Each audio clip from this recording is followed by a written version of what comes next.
स्वागत है आप सभी का कमाई का अड्डा में। और अनुज, लग रहा है कि पिछले 20 मिनटों से 30 मिनटों से माहौल थोड़ा सुहावना है और वो 100 डेमा का ना टूटना ना टूटना ना टूटना, उस एवरेज का होल्ड करना। Anuj, ultimately I am asking strategy. Nifty bank पर बीते 1 घंटे का ये बिहेवियर क्या रिफ्लेक्ट कर रहा है और क्या सेंस बन रहा है इस क्लोजिंग के लिए, स्पेशली जो लीडरशिप इसने इस वक्त बैंक निफ्टी ने ली है उसको देखते हुए? बिल्कुल। देखिए वीरू, बहुत शानदार रिकवरी मार्केट में इस समय, और बैंक्स ने एक बार फिर क्लियर कट एक अपना इम्पैक्ट दिखाया यहाँ पर। और हम ये बात कर भी रहे थे लगातार कि बैंक निफ्टी में काफ़ी तेज़ी है रिलेटिवली, और अगर लॉन्ग करना है इस मार्केट में तो बैंक निफ्टी पर फोकस करें, शॉर्ट करना है तो निफ्टी पर फोकस करें। और बैंक निफ्टी एक शेड बेटर है, बैंक निफ्टी एक शेड बेटर है, बैंक निफ्टी अक्टूबर के लो बचा रहा है, बैंक निफ्टी 100 डेमा बचा रहा है। ये चर्चा चैनल पे आई थिंक कई बार हुई है और अभी भी यही चर्चा हुई थी। हालांकि अभी भी मैं यही कहूँगा कि निफ्टी में अभी भी मुझे कॉन्फिडेंस उतना नहीं आया है। अब ऑब्वियसली बैंक निफ्टी अगर इतना चलेगा तो निफ्टी में भी थोड़ा मूव तो आएगा उसकी वजह से, लेकिन ज़्यादा स्ट्रेंथ अभी भी बैंक निफ्टी में है। बैंक निफ्टी ने एक बार फिर 100 डेमा को बचाया। तो एक सुबह एक आफ्टरनून में जब थोड़े सा डेटा पॉइंट्स देख रहा था वीरू, तो एक चीज़ इंटरेस्टिंग दिख रही थी कि कॉल प्राइसेस नहीं गिर रहे थे। वो पहला इंडिकेशन था। जैसे मुहूर्त के दिन हमने एक चीज़ नोटिस की थी कि पुट प्राइसेस नहीं गिर रहे थे, आज सुबह कॉल प्राइसेस नहीं गिर रहे थे। तो वो एक फर्स्ट इंडिकेशन मिल रहा था कि शायद मार्केट तैयार है एक वी शेप टाइप की रैली के लिए, और ये बिल्कुल वी शेप आया है। और अब अगर ये यहाँ पर आज आप डे हाई पर बंद हो जाए, वैसे तो खैर मुझे लगता है कि यहाँ पे दमखम है बैंक निफ्टी और 400-500 पॉइंट ऐड करेगा बैंक निफ्टी क्लोज होते होते। मुझे लगता है कि 52,200 52,400 तक भी बैंक निफ्टी जा सकता है। और बड़ा सवाल फिर यही है कि क्या ये यूएस मार्केट के जो इलेक्शन है उसकी एक रैली को मार्केट प्रीएम्प्ट करने की कोशिश कर रहा है उसके बाद की जो मार्केट की रैली है। जहाँ तक लेवल्स की बात है, निफ्टी पर अब अगला रेजिस्टेंस आई थिंक हम ऑलरेडी उस लेवल के काफ़ी आसपास पहुँच चुके हैं। 24,075 से लेकर अब तो उसके पार निकल चुके हैं हम। 24,150 अगर क्रॉस होगा तो मुझे लग रहा है 24,250 24,300 ये भी पॉसिबल है। और अब जो आज का लो है 23,842, जहाँ से करीब करीब 300 पॉइंट की रिकवरी आ चुकी है, ये आपका सबसे इंपॉर्टेंट लेवल बन गया। बैंक निफ्टी की जहाँ तक बात है, बैंक निफ्टी ने एक बार फिर अपना 100 डे एक्सपोनेंशियल मूविंग एवरेज इसको बचाया। यहाँ पर 51,000 की रेजिस्टेंस देखिए, 52,000 क्रॉस हो रहा है। वीरो तैयारी कर लीजिए। मुझे तो लग रहा है कि ये आज स्क्रीन पर अगर आपको 52,400 52,500 दिखा दे तो हैरानी नहीं होनी चाहिए, क्योंकि इंडेक्स इतना स्ट्रांग है ये। और लेकिन फिर भी बड़ा सवाल यही उठेगा उसके बाद, इस पर भी डिस्कशन करेंगे हम थोड़ी देर में, कि क्या इसके मायने ये हुए कि बस अब मार्केट तैयार है चलने के लिए। एक कल के हाई के ऊपर है हम, ये भी एक इम्पॉर्टेंट चीज़ है इस समय। तो बहुत ही इंटरेस्टिंग प्राइस पैटर्न। लेकिन पिछले 1 घंटे बहुत लोगों को बहुत रिलीफ मिला होगा जिस तरीके से मार्केट में शानदार रिकवरी आई है।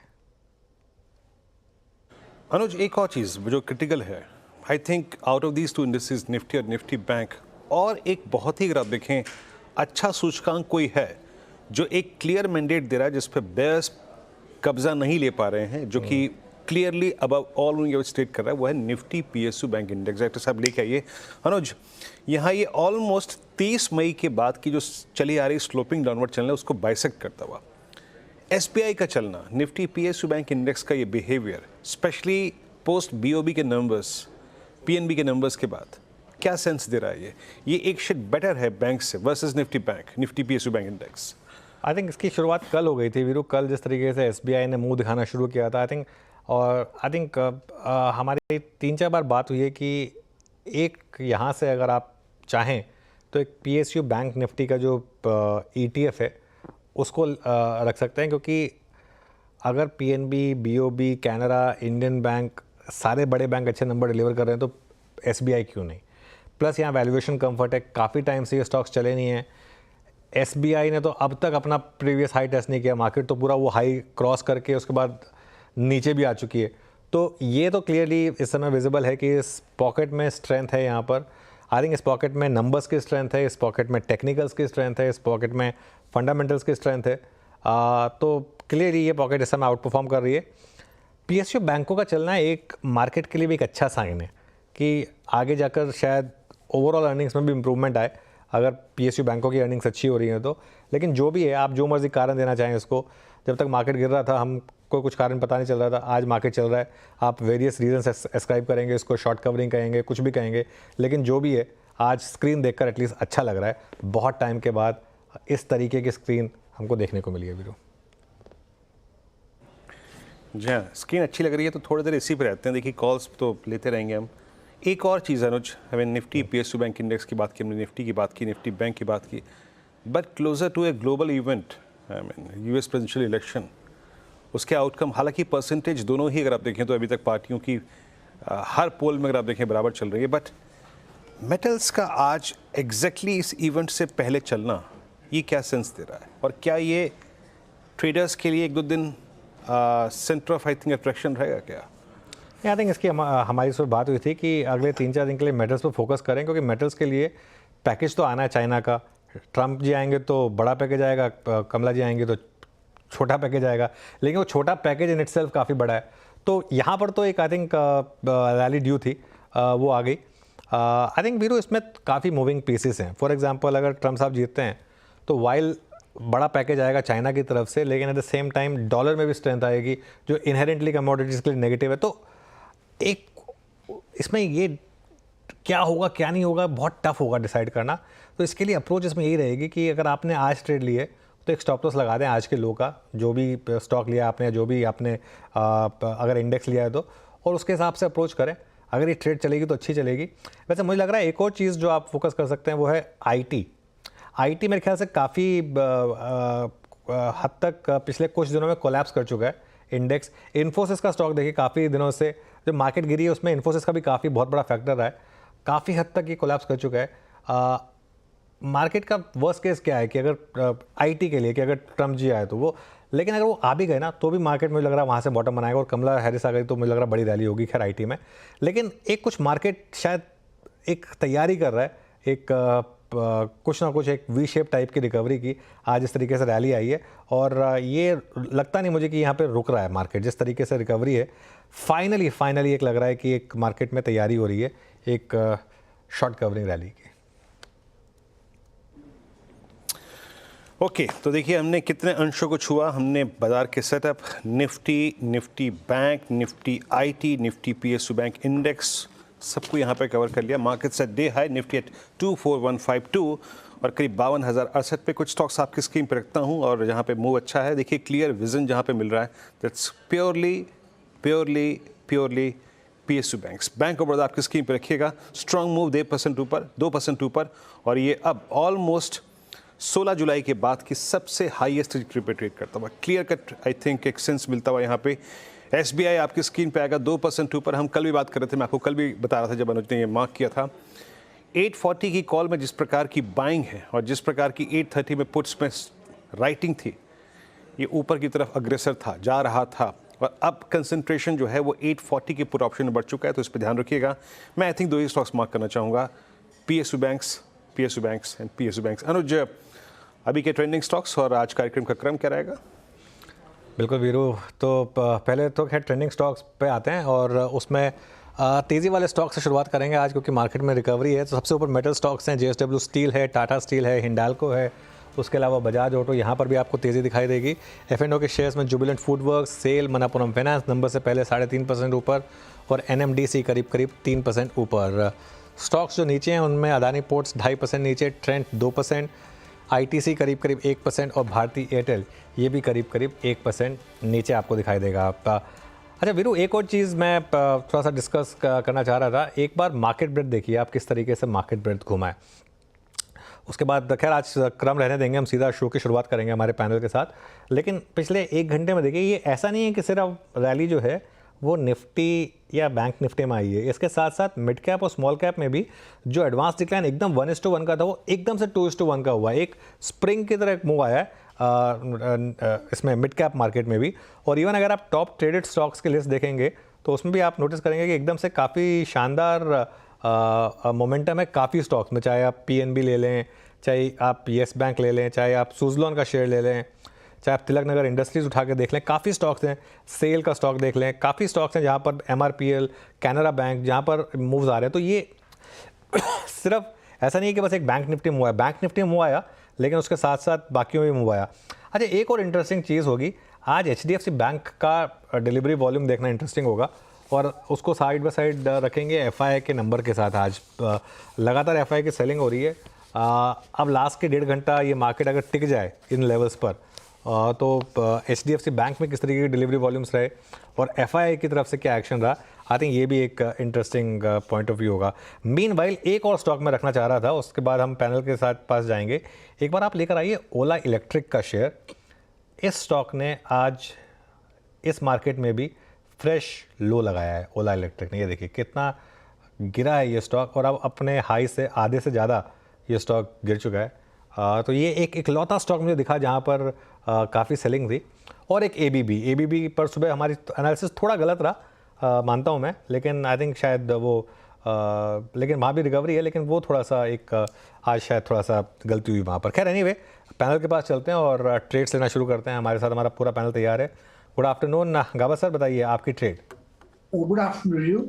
स्टॉक जो पसंद है मुझे स्टॉक वो है मेरा पोर्टफोलियो स्टॉक एचडीएफसी बैंक, क्योंकि इसमें इनहेरेंट स्ट्रेंथ है। अच्छी जगह पर ट्रेड कर रहा है। 1755 टॉप होगा 1740, करीब 15 रुपए का है। टारगेट 1775 टू 1800 जोन्स वहां तक जाना चाहिए एचडीएफसी बैंक। एचडीएफसी बैंक, ये हो गई गाबा सर की ट्रेड। रचना जी के पास चलते हैं। रचना जी, हाँ आपकी ट्रेड। Good afternoon. मेरी ट्रेड रहेगी बजाज फिनसर्व में। बजाज के दोनों ही काउंटर्स में अच्छी मूवमेंट आ रही है। बजाज फिनसर्व 1743 पे है। अगर यहाँ पे हम 1730 का एसएल लगा के इसको लॉन्ग करें तो अपसाइड पे हमारा टारगेट हो सकता है 1770 एंड 1790। ये बजाज फिनसर्व आपका 1743 पर बाय है। ओके, राजेश सतपुते जी आपका ट्रेड क्या होगा?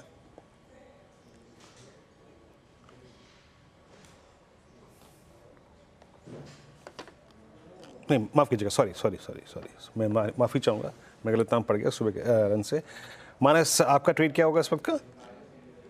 तो देखिए, बैंकिंग क्षेत्र से बैंक ऑफ बड़ौदा इसमें खरीदारी करने की राय रहेगी। एक बहुत ही स्ट्रांग रेजिस्टेंस 255 का था।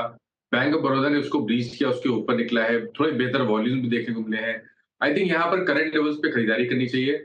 253 के स्टॉप लॉस से खरीदारी करेंगे और 265 के टारगेट सेट करेंगे बैंक ऑफ बड़ौदा में। ये कैश लेवल्स है। अगर चाहे तो 260 वाला कॉल ऑप्शन ले सकते हैं। इसमें आपको 6 रुपए के नीचे स्टॉप लॉस लगा के खरीदारी करनी है और 12 रुपए के टारगेट सेट करने हैं। ओके, तो यहाँ पे बैंक ऑफ बड़ौदा जिसका मैं अभी राय दे रहा था, बात कर रहा था 220 पे आके ट्रेड करता हुआ। जतिन, गुड आफ्टरनून, आपका ट्रेड क्या होगा इस वक्त का? Good afternoon everybody. तो हमारा जो ट्रेड होगा वो लॉन्ग साइड की तरफ होगा और हमने जुबिलेंट फूड वर्क्स चुना हुआ है। आर्ली चार्ट्स पे एक फॉलिंग चैनल में से ब्रेकआउट दिया है, ट्रेंड रिवर्सल के संकेत है आर्ली चार्ट्स के ऊपर। तो हमें लगता है एक शॉर्ट कवरिंग की रैली इसमें देखने मिल सकती है। तो जुबिलेंट फूड्स लॉन्ग करके चले। स्टॉप लॉस रहेगा 575 का, ऊपर में टारगेट रहेंगे 615 के। ओके, चलिए अब सोनी के पास चलते हैं। सोनी जी, गुड आफ्टरनून, आपकी ट्रेड। जी गुड आफ्टरनून एवरीवन। मेरा यहाँ पे बाय रहेगा बिरला सॉफ्ट में। आप खरीदारी कर सकते हैं, फ्यूचर्स में बाय कर सकते हैं। यहाँ पे स्टॉप लॉस रहेगा 550 और यहाँ पे टारगेट है 580 का। साइमल्टेनियसली नवंबर सीरीज की 560 कॉल ऑप्शन में भी पार्टिसिपेट कर सकते हैं। 21 पे बाय कर सकते हैं। स्टॉप लॉस रहेगा 17, टारगेट है 27 to 30। बिरला सॉफ्ट आज एक रिवर्सल दिखाया है। कल एक चार्ट्स पे मॉर्निंग स्टार का पैटर्न बनाते हुए आज वो रिकवरी दिखा रहा है। एक रिवर्सल है यहाँ पे। 550 का अच्छा सपोर्ट है और मुझे लगता है कि टुवर्ड्स 580 585 लेवल्स को एक बार टेस्ट कर सकता है।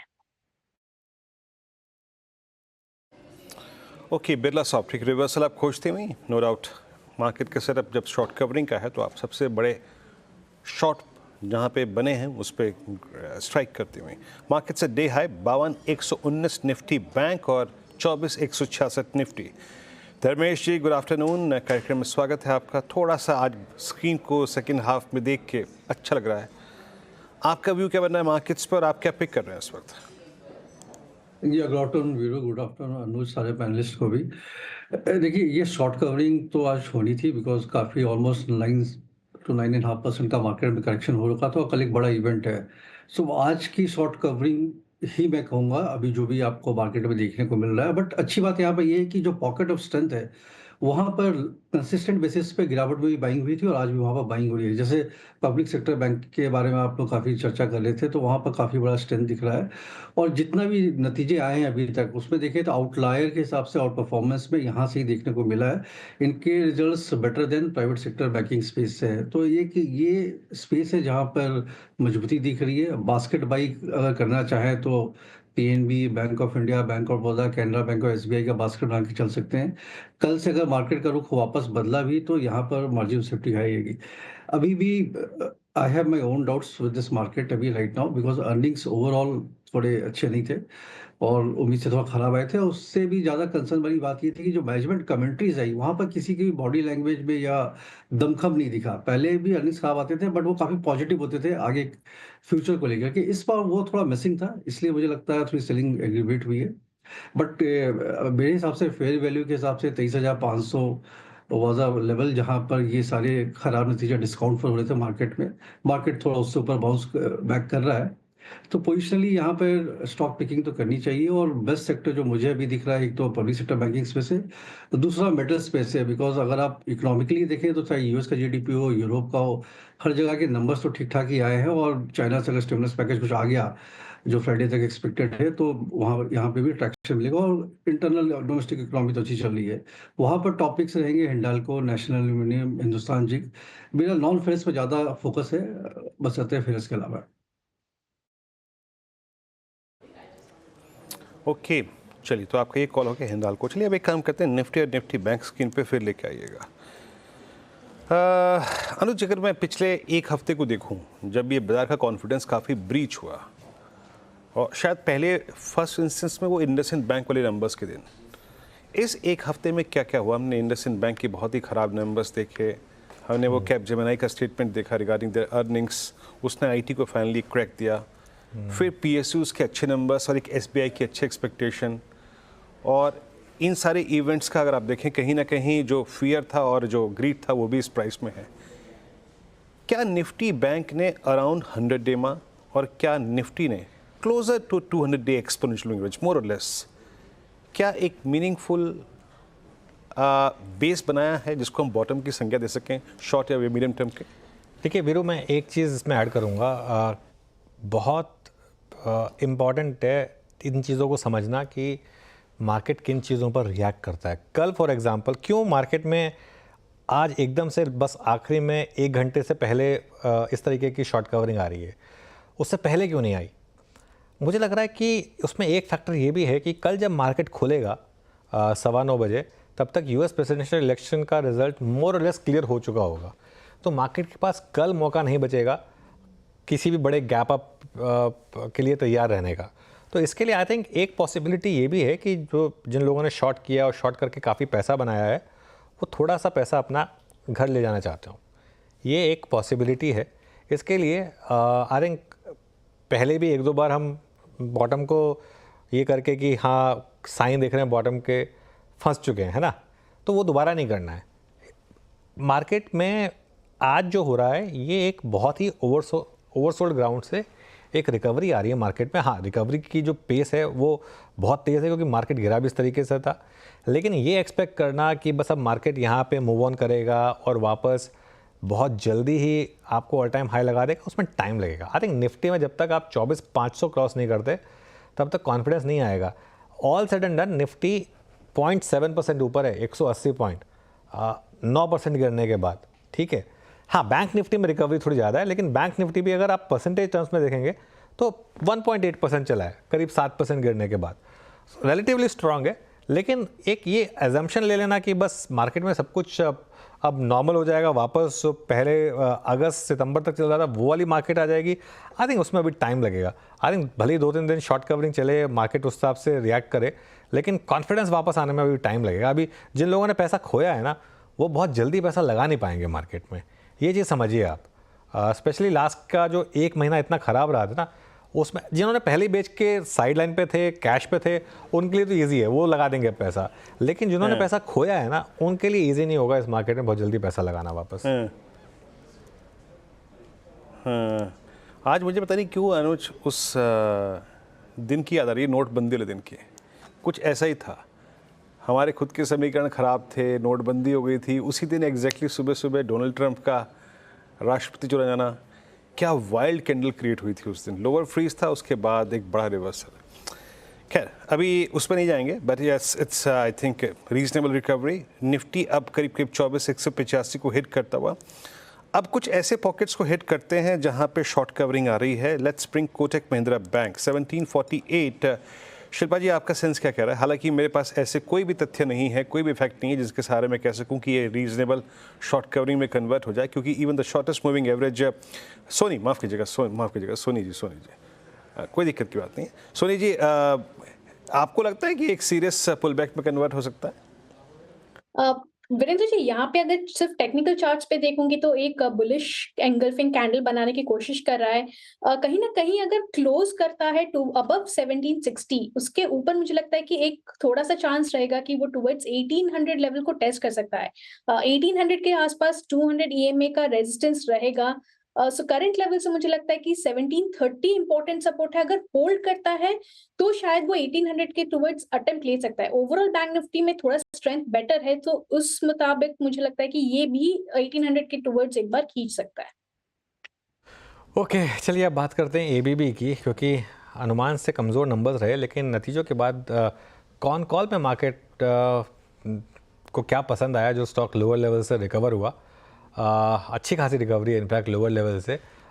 ये जानने के लिए यतिन के पास चलते हैं। Yatin, good afternoon. एक चीज़ तो वो कह रहे थे कि वो लार्ज साइज ऑर्डर्स थोड़े ज़्यादा हो गए, तो उसकी वजह से वो शायद रेवेन्यू में कब कन्वर्ट होते हैं उसमें थोड़ा सा डाउट रहेगा। बिल्कुल। लेकिन उसके अलावा और क्या क्या बड़ी बातें निकल कर आई? तो एबीबी का ये कहना है कि अगले 3 से 4 क्वार्टर तक बिजनेस ट्रैक्शन बना रहेगा और आगे जाके जो बड़े ऑर्डर्स हैं इनकी जो तादाद है वो बढ़ती हुई नजर पड़ेगी, क्योंकि ऑर्डर्स बड़े होते हैं, एग्जीक्यूशन में टाइम लगता है और इसीलिए बिलिंग साइकिल जो है आपका डिले होता है। उसके कारण, वो डिफरेल के कारण आपको नतीजे कमज़ोर दिखाई दे रहे हैं ऑप्टिकली। लेकिन अगर आप मैनेजमेंट की माने तो उनको लगता है कि डेटा सेंटर से आपको काफ़ी अच्छा डिमांड शेड्यूल दिखाई पड़ रहा है। इनफैक्ट जो ओवरऑल इंफ्रास्ट्रक्चर स्पेंडिंग है उसके कारण कंपनी को फ़ायदा होता हुआ दिखाई पड़ रहा है। इसके अलावा अगर हम बात करें तो जो बेस है वो पिछले साल का बड़ा है, जिसके कारण आपको ऑर्डर इनफ्लो पे थोड़ा बहुत इम्पैक्ट दिखाई पड़ रहा है। एग्जीक्यूशन में बात करें तो ये जो मोशन ऑर्डर बुक है, जो इनकी मोशन की सेगमेंट है, यहाँ थोड़ी बहुत ऑर्डर बुक कम हुई है, लेकिन लार्ज ऑर्डर का मोमेंटम बरकरार है। और मार्जिन्स की बात करें तो जो ऑटोमेशन है और थोड़े सिलेक्ट प्रोजेक्ट्स हैं, यहाँ थोड़ा बहुत डिले चल रहा है क्लाइंट्स की तरफ से, जिसके कारण जो है स्पिल ओवर होगा अगले क्वार्टर में। तो इस क्वार्टर में जो इम्पैक्ट आया है वो शायद अगले क्वार्टर का सुधार बन जाए। और अगर हम बात करें अदर एक्सपेंसेस को, इस क्वार्टर में थोड़ा बहुत वारंटी कॉस्ट और मैनेजमेंट फीस की वजह से वो अदर एक्सपेंसेस बढ़े हुए हैं, जिसके कारण भी एक छोटा मार्जिन इम्पैक्ट आया हुआ है। लेकिन ओवरऑल मैनेजमेंट का जो डिमांड आउटलुक है और जो ऑर्डर बुक पे आउटलुक है वो काफ़ी अच्छा दिखाई पड़ रहा है। तो ये इस समय एबीबी। यतिन, बहुत बहुत शुक्रिया इस जानकारी के लिए। धर्मेश जी, गुड आफ्टरनून। क्या व्यू है एबीबी पर इस समय? अनुज, पॉजिटिव व्यू है। ABB siemens is by on any declines, because जो स्ट्रक्चरल स्टोरी है वो इंटैक्ट है, वहाँ प्रॉब्लम है नहीं। और इन सब कंपनियों के साथ क्वार्टरली अर्निंग्स के हिसाब से चलना थोड़ा सा सही नहीं रहता। आप इसको सालाना या 2 या 3 साल के हिसाब से दिखे तो ज़्यादा बेहतर होता है। अगर आप मार्क किया हो आपने, तो रेवेन्यू ग्रोथ बहुत कम था, सिंगल डिजिट था, low single digit, but operating profit बहुत बड़ा बढ़ के आया था। उसका कारण ये है कि इन्होंने जो एरिया में इस बार बुकिंग की है रेवेन्यू की, वो काफ़ी हाईली एक्टिव थे आप मार्जिन के हिसाब से, इसलिए ऑपरेटिंग प्रॉफिट बढ़ गया। आने वाले क्वार्टर में हो सकता है रैशनलाइज हो और टॉप लाइन ग्रोथ बढ़ के आए। स्ट्रक्चरली नथिंग रॉन्ग, ऐसे ऐसे डिक्लाइंस को यूज़ करना चाहिए बाई करके चलने के लिए। एक ही सलाह रहेगी कि आप इसको शॉर्ट टर्म ना देखें, 15 दिन 1 महीने के नज़रिए से ना देखें। अगर आप कम से कम 6 महीना रुकने को तैयार हैं तो ये सब तो नो ब्रेनर स्टॉक्स है। ABB India. अच्छा, मानस, आपकी रीडिंग क्या कह रही है? आज एबीबी में तो खैर वो अर्निंग्स और पोस्ट कॉन कॉल ये डिप आया, उसके बाद रिकवरी भी आई, बट कैपिटल गुड्स में आपने अपने आप को कैसे पोजीशन किया है इस वक्त, स्पेशली इस रिकवरी में? कोई स्टॉक अगर लोकेट कर पाए हो आप ही जरा कैपिटल गुड इंडेक्स को देखिए, लोअर लेवल से रिकवरी है शानदार यहाँ पे। देखिए, अभी तक तो ऐसा कोई बहुत एग्रेसिव ट्रेड नहीं दिखा है, लेकिन एक एलएनटी एक ऐसा स्टॉक है जो मेरा समझना ये है कि 2 दिन पहले जो स्टॉक ने 200 मूविंग एवरेज को रिगेन किया था, उसके बाद की जो मूव है वो ये केवल एक कंसोलिडेशन है। इसका एलएनटी का अंडरटोन वो अब बुलिश लग रहा है। 200 मूविंग एवरेज पे एक स्ट्रॉन्ग सपोर्ट है। पोजिशनली यहाँ पर ट्रेड लिया जा सकता है, जहां आप 34 75 के स्टॉप लॉस से एलएनटी में खरीदारी कर सकते हैं और एक पोजीशन टारगेट 3800 के आसपास रख सकते हैं एलएनटी में। चलिए अब एक काम करते हैं, आपको आज शो में स्टूडियो में हर्षिता नहीं दिखाई दे रही होंगी क्योंकि हर्षिता को हमने भेजा है एक डीलिंग रूम में ये जानने के लिए कि आखिरकार मूड माहौल है कैसा वहाँ पर, जेएम फाइनेंशियल के डीलिंग रूम से। हर्षिता बताइए कैसा है मूड माहौल वहाँ पर? अनुज, इनफैक्ट यहीं पर आकर मैंने देखा कि मार्केट में रिकवरी आ रही है तो उसको लेकर मेरे ख्याल में यहाँ पर थोड़ी सी राहत है। सुबह में मूड माहौल अलग ही था। हमारे साथ डीलिंग हेड मनीष जी है। मनीष जी, थोड़ा सा रिलीफ ऑफ कोर्स स्क्रीन पर दिख रहा है, लेकिन पिछले कुछ दिनों में जो लगातार बिकवाली आई है, किस तरह का माहौल रहा है आपके डीलिंग रूम में? माहौल बेसिकली थोड़ा साइडलाइन ही रहा है। काफ़ी इन्वेस्टर्स ज़्यादातर इन्वेस्ट नहीं कर पाए हैं बिकॉज ऑब्वियसली वो लोग को भी डर लगता है। आई मीन ये जितनी रुझानें आएंगी यूएस की, इतने सारे इम्पैक्ट्स आए हैं, एफआई का सेलिंग दौर रहा है इतने एक्सटेंट तक, तो पब्लिक थोड़ी डरी हुई है। पैसे बन नहीं रहे हैं तो कोई आ नहीं रहा है मार्केट में, तो ऑब्वियसली थोड़ा माहौल ऐसा है कि पीपल आर जस्ट वेटिंग कि हाँ भाई एक बार थोड़ा नीचे में थोड़ा ट्राई करके। आज जिस हिसाब से माहौल बना है, आज लग रहा है कि थोड़ा वो लोग टेस्ट करना शुरू कर दिए क्योंकि event is just round the corner. अभी कल रिजल्ट्स है तो कल तो गैप अप गैप डाउन नहीं रहेगा। उसके पहले ही पब्लिक ने थोड़ा माहौल बनाना शुरू कर दिया है, थोड़ा शॉर्ट कवरिंग का माहौल भी बन गया है।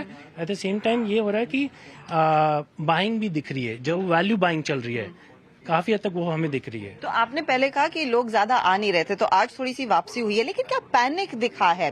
क्योंकि स्पेशली मिड और स्मॉल कैप के कई ऐसे पोर्टफोलियो है जो लहूलुहान हुए हैं, काफी लॉसेस देखने को मिले हैं, तो उसको लेकर क्या चिंता बनी है? क्या क्लाइंट्स पैनिक सेलिंग में उतरे थे पिछले कुछ ट्रेडिंग सेशंस में या नहीं? नहीं, हमारे यहाँ अभी तक तो नहीं हुआ है ऐसा माहौल। पहली बार हुआ है कि इतना सेलिंग के बाद भी इतना पैनिक कुछ नहीं दिखा है मार्केट में। पब्लिक अभी भी ऐसा है कि डीप पॉकेट्स में ही है क्योंकि उसके पहले काफी प्रॉफिट बुकिंग हो चुका था। ये जो भी दौर चला है नीचे का, ये सब एफआई सेलिंग पे हुआ है। लोकल जो इंडियन मार्केट्स है, दे आर स्टिल बाइंग। वो लोग में वही हो रहा है कि नीचे में वो लोग अभी भी होल्ड करके बैठे बिकॉज वो लोग का बिलीफ है अभी भी कि ये मार्केट अच्छा ही रहने वाला है। इकोनॉमी जब अच्छी कर रही हो तो मार्केट क्यों नहीं अच्छा करे, क्योंकि दे अंडरस्टैंड कि वहाँ पर इतना स्ट्रेंथ है मार्केट में, इतना economy is doing well, her parameters में आप देखोगे तो सब कुछ अच्छा ही चल रहा है। एक चीज लेकिन जो अच्छी नहीं रही थी वो कॉर्पोरेट अर्निंग्स थी, तो उसको लेकर वो एक कारण भी बना था। कंसिडरिंग ये जो भी लोग बाजार का हिस्सा बने हैं उन्होंने करेक्शन नहीं देखा, तो उनकी तरफ से किसी तरह का कंसर्न चलेगा नहीं चलेगा, नया पैसा आना चाहिए या नहीं? आई एम श्योर ऐसे कई सारे सवालों के जवाब आप लोग देते आए हैं, तो लोगों के बीच में मन में क्या है? लोगों के मन में यही है कि जो भी कॉर्पोरेट के जिसके रिजल्ट्स अच्छे नहीं आए हैं वो ऑटोमेटिकली सेलिंग आ ही गया है। आपको दिख ही रहा है 10% नीचे आ ही जाते हैं कोई भी स्टॉक, बट जिनके काउंटर्स जिनके अच्छे रिजल्ट्स आ रहे हैं वैसे ही वो रिवॉर्ड भी हो रहे हैं। तो ऑब्वियसली यहाँ पे ये देखा जा रहा है कि हमको जितने भी क्लाइंट ने अभी क्लाइंट ऐसे कि they are not very this thing कि हाँ भाई मेरे को ये होल्ड करके ही रखना है, खराब रिजल्ट है तो बेच दो, बस पहले निकल जाओ, बाद में देखेंगे दूसरी बार वापस ले लेंगे। तो यही देखा गया कि जितने भी कॉर्पोरेट रिजल्ट अभी मिक्स बैग है। काफी अर्बन कंजम्पशन को लेके हुआ है कि अभी अर्बन कंजम्पशन नीचे आ रहा है, inflation is all time high, तो ये सब पैरामीटर्स की वजह से यहाँ पे इम्पैक्ट आ रहा है कि जितने भी रिजल्ट्स आ रहे हैं कॉर्पोरेट के, तो उनके वजह से थोड़ी बहुत बिकवाली दिखी है हमको, बट हाँ अक्रॉस द बोर्ड नहीं दिखा है। अक्रॉस द बोर्ड में अभी भी स्ट्रेंथ है, जहां पे भी अच्छे रुझान आ रहे हैं, जहां पे अच्छे रिजल्ट्स आ रहे हैं, retail, HNI, corporates, family offices सब बाय कर रहे हैं। इनफैक्ट यहाँ पर आप कई सारे इंस्टीट्यूशनल क्लाइंट्स के साथ भी डील करते हो और कुछ रिटेल के साथ भी, तो हाल फिलहाल में गिरावट में अगर किसी ने बोला है कि खरीदना चाहता हूँ तो किस किस पर लोगों की नजरें गई हैं? Are people even looking to buy या फिर बस साइडलाइंस पर बैठे जैसे आपने इनिशियली कहा था? नहीं, of course they are looking to buy. I am telling you कि पब्लिक के पास अभी भी परसेंटेज अगर आप बात करोगे तो काफी they are already on the fence, जिन्होंने अभी तक इन्वेस्ट ही नहीं किया हो, तो ऐसे काफी ऑप्शंस दिख रहे हैं। आप अगर एसआईपी देखो या कुछ भी देखो, उनमें कोई गिरावट दिखी नहीं है हमको, वो उसका ही इतना फ्लो आ रहा है मार्केट में कि यहाँ पे people are just looking at the option कि हाँ भाई मैं इन्वेस्ट करना चाहता हूँ। तो शायद ये एक डिप एक मौका जरूर रहा हो। तो आपने सुना कि पैनिक इस डीलिंग रूम में तो डेफिनेटली नहीं है, लेकिन इंक्वायरी और क्या खरीदा जाए और किन स्टॉक्स में पैसा लगाया जाए उसकी खूब आने लगी है। Back to you. बिल्कुल हर्षदा, और ये थोड़ा सा अब हम कुछ कोशिश करेंगे कि अलग अलग डीलिंग रूम्स में जाया जाए और थोड़ा सा मूड माहौल चेक किया जाए कि हो क्या रहा है आखिरकार। और जो एक चीज़ अच्छी निकल कर आई कि एटलीस्ट पैनिक नहीं है वीरू, ये बहुत इंपॉर्टेंट मेरे ख्याल से इस पूरे जो डीलिंग रूम चेक से निकल कर आया कि पैनिक नहीं हुआ इस मार्केट में। उसका एक कारण ये हो सकता है कि पैसा इतना बनाया लोगों ने कि कुछ हद तक वो थोड़ा सा इस पेन को झेल सकते हैं। तो ये इस समय हर्षदा बहुत बहुत शुक्रिया आपका। और ये जैसा मैं कह रहा हूँ आगे भी हम इस तरह के डीलिंग रूम चेक्स लेते रहेंगे, लेकिन ये की हाईलाइट है। मार्केट वापस वीरू बैक टू डेज हाई।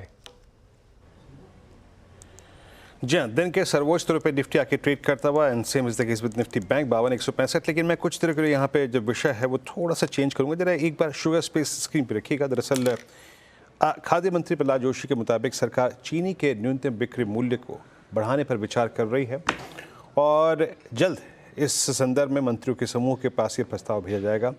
पूरी खबर पे मेरे साथ इस वक्त मेरे सहयोगी असीम जुड़ चुके हैं। असीम, ये चीनी मैन्युफैक्चरर्स की जो थी मांग क्या थी और क्या सरकार जल्दी ये कदम उठा सकती है? वीरेंद्र, नए चीनी की सीजन की शुरुआत हो चुकी है और इस दौरान आप बहुत सारे फैसले आते हुए देखेंगे। चीनी से भी जुड़े होंगे, एथनॉल से भी जुड़े होंगे। तो सबसे पहले तो मैं बात करूं चीनी की, तो चीनी का न्यूनतम बिक्री मूल्य बढ़ाने की मांग चीनी मिलें लगातार कर रही थी। चीनी का न्यूनतम बिक्री मूल्य 2019 में 31 रुपये तय किया गया था और चीनी मिलों की मांग थी कि सरकार इसको बढ़ाए, नए फार्मूले के अनुसार इसको तय करे और इसको बढ़ा करके 39 रुपये के आसपास कर दे। तो अब जब हमने आज खाद्य मंत्री से पूछा तो उन्होंने कहा कि इस प्रस्ताव के ऊपर लगातार विचार जारी है और जल्दी सरकार इसको लेकर के ग्रुप ऑफ मिनिस्टर से मंजूरी लेगी। नए शुगर सीजन के अंदर ही इसको लागू किया जाएगा। तो इसके ऊपर आप एक फैसला आता हुआ बहुत जल्दी ही देख सकते हैं। अब ये जितने चीनी मिलें डिमांड कर रही है कि 31 रुपये से बढ़ा करके सीधे 39 रुपये कर दिया जाए, तो इतनी बढ़ोतरी आपको देखने को नहीं मिलेगी क्योंकि इसका बाजार के ऊपर भी काफ़ी असर पड़ेगा, लेकिन थोड़ी बहुत बढ़ोतरी आपको इसके अंदर जरूर देखने को मिल सकती है। जी हाँ, तो 39 के चांसेस नहीं है, बट 31 से अगर आप देखें तो यहाँ पर जो मिनिमम समर्थन मूल्य जो है वो बढ़ाया जा सकता है।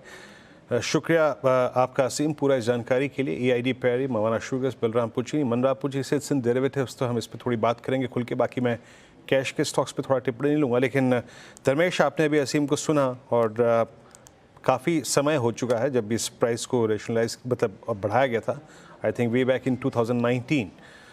आपका व्यू इस वक्त शुगर स्पेस पे और स्पेशली बलरामपुर चीनी जिस प्रकार का लीड इसने आई थिंक पोस्ट मई में इसकी प्राइस थी अप्रॉक्सीमेटली 400, नाउ 616। आपका ठीक क्या है शुगर स्पेस पे और बलरामपुर चीनी पे? देखिए वीरू, ये एक सिक्लिकल ट्रेड है और न्यूज़ फ्लो तो अभी कंड्यूसिव है। ऑलमोस्ट 10-12% ये जो पिछले साल का चीनी का भाव मार्केट में था उससे नीचे अभी चल रहा है। तो ये overall good for all sugar manufacturing companies. और साथ में गवर्नमेंट का एक और बड़ा पुश चल रहा है इथेनॉल ब्लेंडिंग को लेकर के, तो वहाँ पर भी मुझे लगता है कि इनको सपोर्ट मिल रहा है और काफ़ी स्पीड में वो इसको बढ़ा रहे हैं, इनको एलोकेशन भी दे रहे हैं। तो एज अ ट्रेड आप ले सकते हैं ओवरऑल, मतलब अगर 2 साल 1 साल के नजरिए से इन्वेस्टिंग के लिए तो हम लोगों ने कभी किसी भी शुगर स्टॉक पर, नॉट ओनली बलरामपुर चीनी, कभी हम लोगों ने रिकमेंड नहीं किया है। बट ट्रेड के हिसाब से अभी मुझे लगता है बलरामपुर चीनी, धामपुर शुगर से इसका एक बास्केट बना के जरूर एक ट्रेड किया जा सकता है। ओके निफ्टी अब करीब 200 पॉइंट ऊपर 24,182 पर अब निफ्टी, और बैंक निफ्टी भी करीब 900 पॉइंट ऊपर 52,127 पर। ध्यान रखिएगा आज फिन निफ्टी की वीकली एक्सपायरी है और फिन निफ्टी आएगा एक बार आपकी स्क्रीन पर 24,130 पर। अब फिन निफ्टी डे का लो था 23,420। मुझे याद नहीं पड़ता लास्ट टाइम कब मैंने फिन निफ्टी में 900 पॉइंट की इंटरडे रिकवरी देखी हो, वो भी एक्सपायरी वाले दिन। और आज एक्चुअली वीरो एक बात बताऊँ, मैं वैसे सबसे ज़्यादा गेम यहीं पर हुआ है। मैं कुछ ऑप्शंस देख रहा था, कॉल ऑप्शंस, जहाँ पर फॉर एग्जांपल 24,000 की कॉल इस समय जो 144 रुपये पर है, उसका इंटरडे लो बताऊँ मैं आपको कितना था? 1.5 रुपये। 144 हुई वो 1.5 रुपये की, मतलब 100 गुना। ऑब्वियसली खैर कहने में अच्छा लगता है सिर्फ, लेकिन 1.5 रुपये के लो से 144 रुपये तक ये भागी है कॉल। लेकिन जब से वो मूव आना शुरू हुआ है, वो मूव आना शुरू हुआ तब भी कॉल करीब 9 रुपये 10 रुपये पर थी, वहाँ से फिर ये मूव आया और आज टिपिकल एक्सपायरी डे वाला मूव इस इंडेक्स में आपको यहाँ पर देखने को मिल रहा है।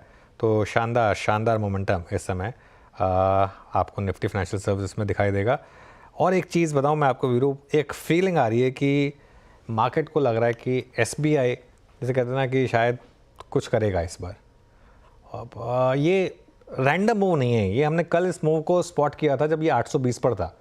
आपकी और मेरी बात हो रही थी कल, जब मैंने वो प्रीएम्प्ट कर लिया था आपके स्पॉटिंग को, तब 820 पर था वो, और 820 से लेके देखिए किस तरीके से कल ही भागा और आज देखिए फिर 847। ये मार्केट का आई थिंक कुछ ना कुछ बिलीफ है यहाँ पर कि SBI कुछ स्पेशल करने वाला है, शायद इस वजह से स्टॉक यहाँ पर चलना शुरू हुआ है। अच्छा अनुज, मुझे याद है आप और मैं जब वो ओपनिंग कर रहे थे 3 जून की, उस दिन 940 का हाई था, तो बाजार कहीं ना कहीं डिफरेंशियल अच्छा रिस्क रिवॉर्ड रेशो खोज रहा है SBI में, comparing to HDFC bank, comparing to ICICI bank, है ना? ये भी हो सकता है। देखिए अगर SBI के नंबर अच्छे आ गए ना, और मैं अपने वर्ड्स को तोल के बोलूँगा, अगर अच्छे आ गए मतलब रियल अच्छे, जैसे BOB के आए थे उस तरीके के अच्छे नंबर आ गए इतनी बड़ी बैलेंस शीट पे, तो मुझे हैरानी नहीं होगी अगर ये स्टॉक आपको 4 डिजिट में भी दिखाई दे तो।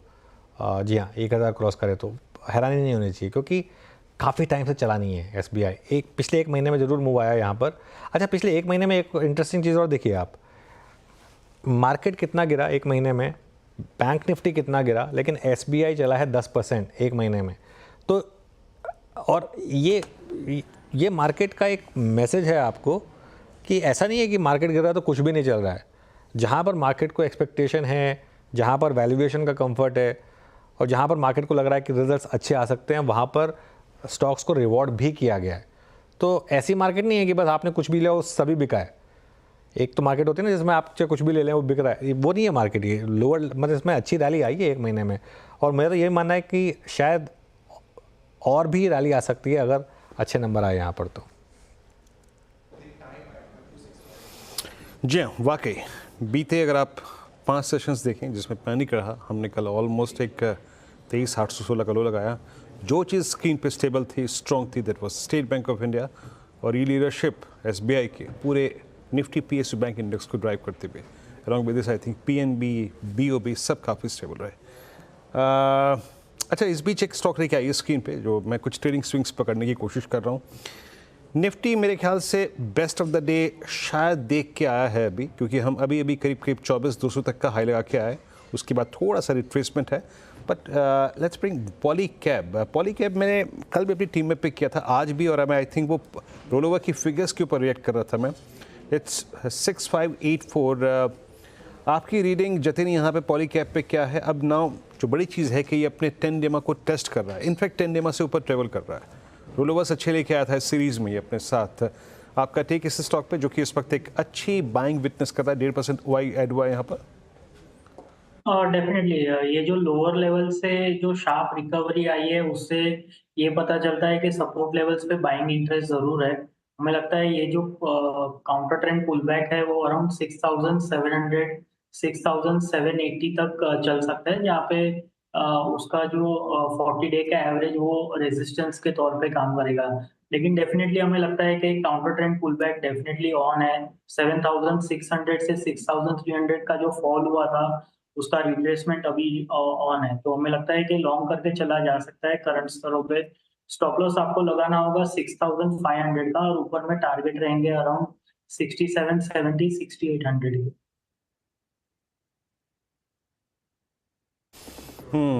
पॉलीकैब हो गया यहाँ पर, ये अच्छा मूव देता हुआ, और एक दो स्टॉक्स क्योंकि यहाँ पे स्ट्राइक कर देते हैं फिर, क्योंकि हम अर्निंग से बातचीत करेंगे।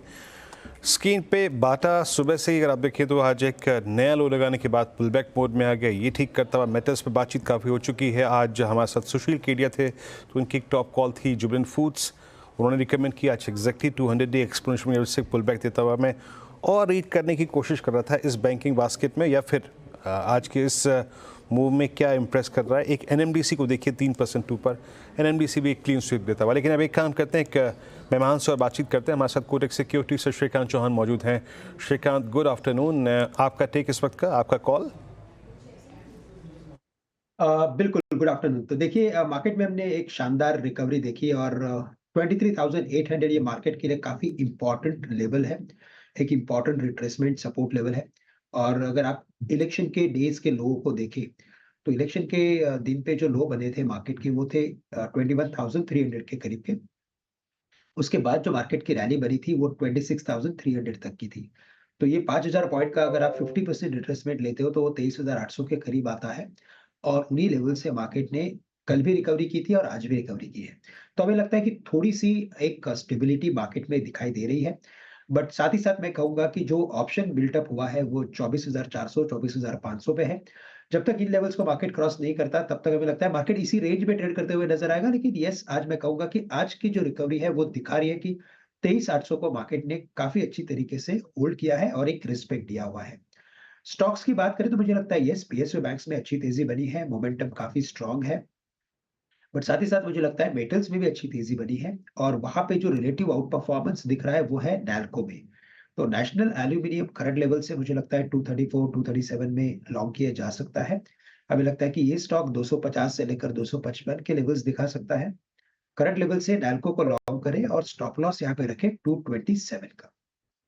ओके, चलिए अब एक काम करते हैं आपको चार का चौका का सीक्वेंस बताते हैं। सबसे पहले सोनी जी के पास चला जाएगा सस्ता ऑप्शन के लिए, उसके बाद रचना जी के पास चलेंगे अपने सुपरस्टार ट्रेड के लिए, गाबा सर आज चार्ट का चमत्कार लेकर आए हमारे लिए, और धर्मेश खान जी के पास चलेंगे मिड कैप फंडा के लिए। तो सोनी जी बताइए आपकी ट्रेड। अनुज जी, यहाँ पे सस्ता ऑप्शन में रेकमेंड करना चाहूंगी BPCL में 310 कॉल ऑप्शन नवंबर सीरीज आप बाई कर सकते हैं 9.5 पे। यहाँ पे स्टॉप लॉस रहेगा 6 रुपए का, पहला टारगेट है 14 रुपए का, दूसरा टारगेट रहेगा 17 का।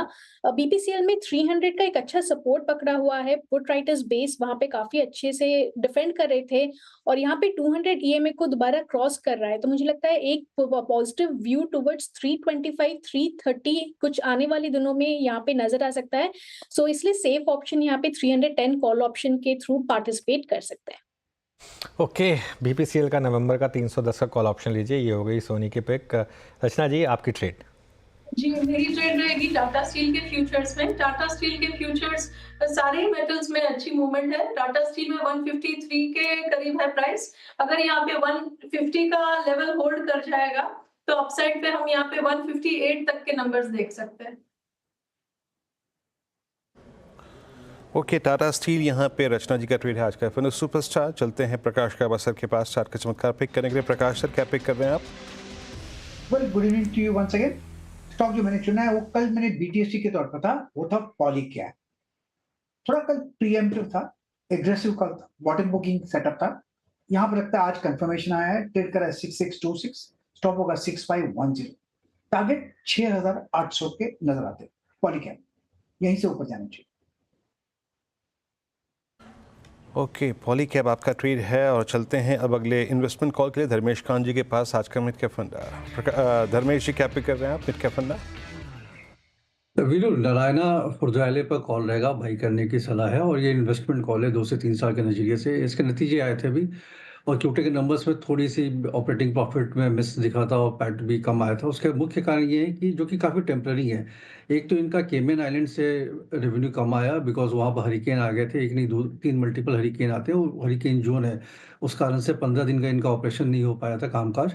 और दूसरा रीज़न था कि 10 से 12% का इनका रेवेन्यू कैलकाटा से आता है, जहाँ पर डॉक्टर्स का एक इशू चल रहा है और प्लस बांग्लादेश का इशू हो गया था, जो कि ईस्टर्न इंडिया से 30% का रेवेन्यू आता है। तो बेसिकली ये इलेक्टिव सर्जरीज पे ज़्यादा कार्यरत होते हैं, जो कि डिले भी किया सकता है। तो मुझे लगता है जो Q2 का लॉस है वो Q3 एंड Q4 में आने वाले समय में वो कवर अप हो जाएगा।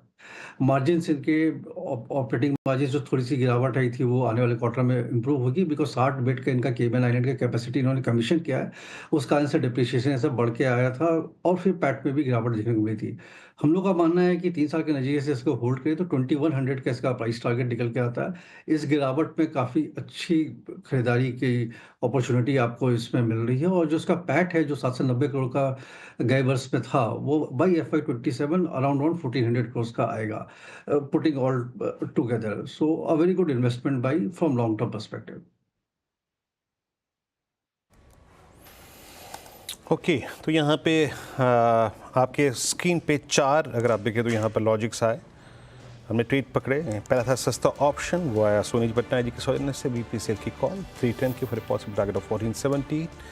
उसके बाद हमने ट्रेड पकड़ा रचना वैद्य जी का आज का एफ सुपरस्टार, जहाँ उन्होंने पिक किया Tata steel futures for a target of 158 और उसके बाद प्रकाश काबासर का यहाँ पर आज कॉल था पॉलीकैब और नारायण हृदय यहाँ पे धर्मेश खान जी ने पकड़ा ग्रैब किया और ये याद रखिएगा नॉट एग्जैक्टली डे ट्रेड, ये थोड़ा सा पोजिशनल पर्सपेक्टिव से बात, ये कोई इन्वेस्टमेंट कॉल है, नॉट एग्जैक्टली डे ट्रेड।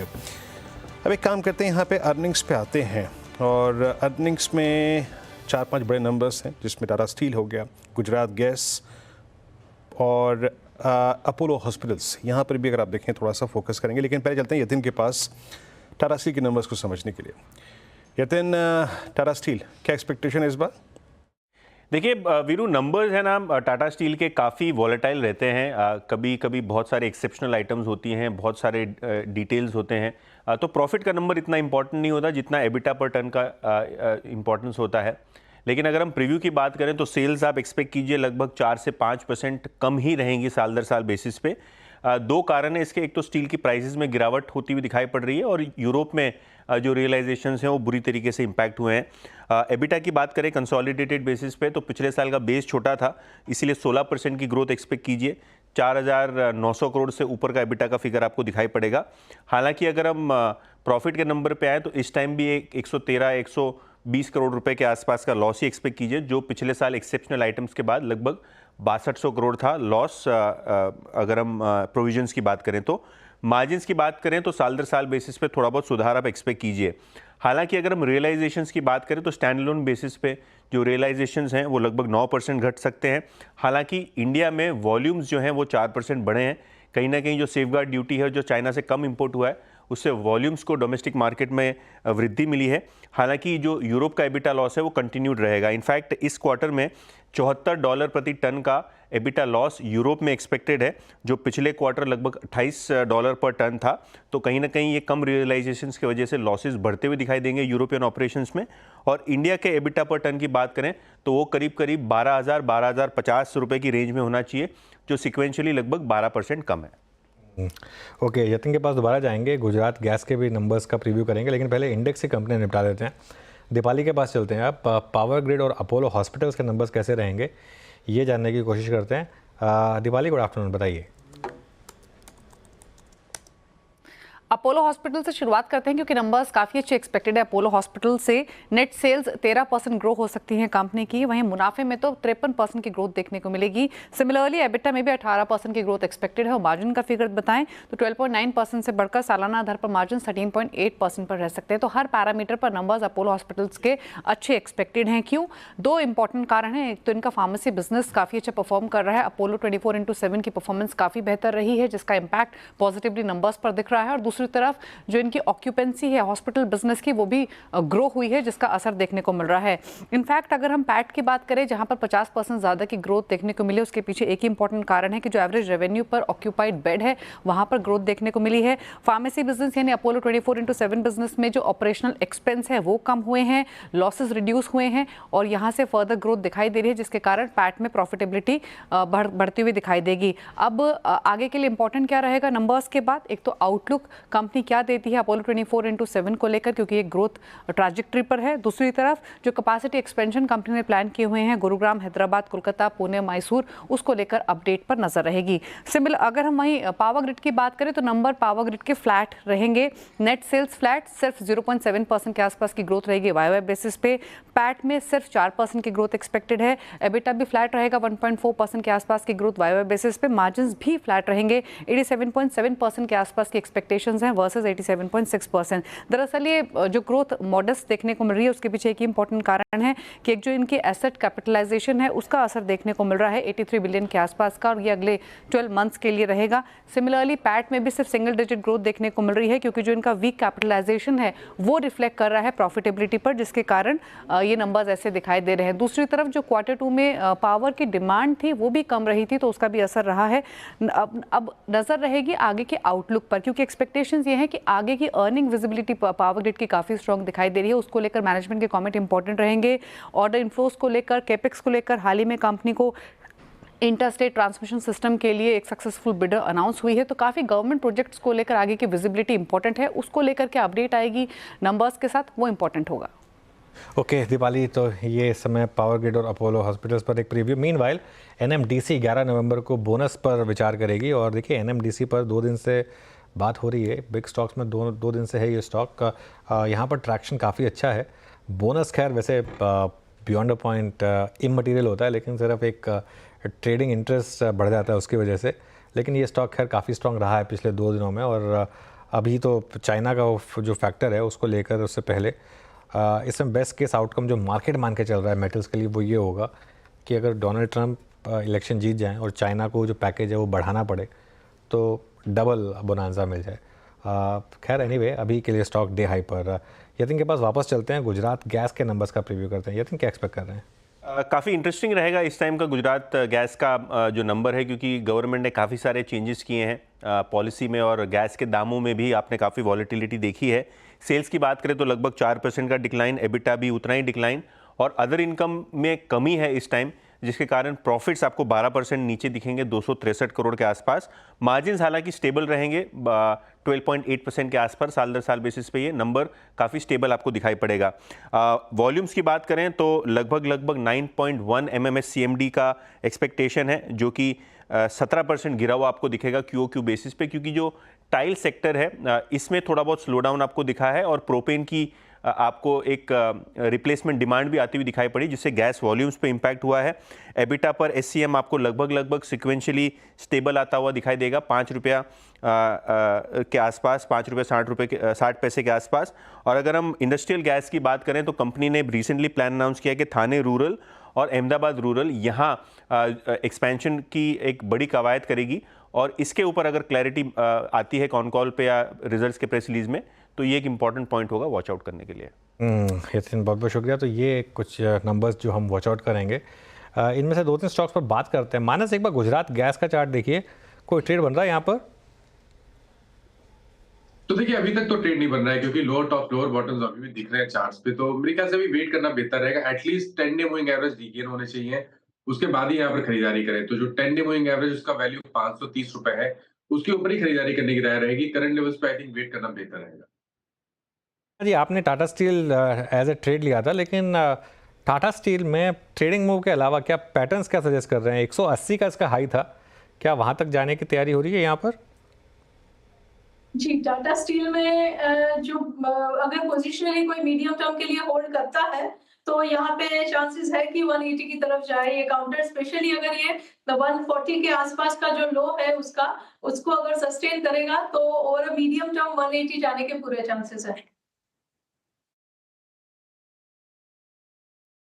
अच्छा, एक काम करते हैं, जो दीपाली ने नंबर दिया था ना अपोलो हॉस्पिटल्स का, उसको देखते हैं एक बार। 6956, ये जरा एक बार इसकी भी रीडिंग कर लेते हैं थोड़े से। 6956 मानस से ये मतलब स्टॉक जो है ना, मैं आपको बताऊं कि गिरने को तैयार नहीं है, कोलैप्स होने को तैयार नहीं है। अब सिर्फ 2 रुपये नीचे है, बट आप रिकवरी देखिए 6817 पे।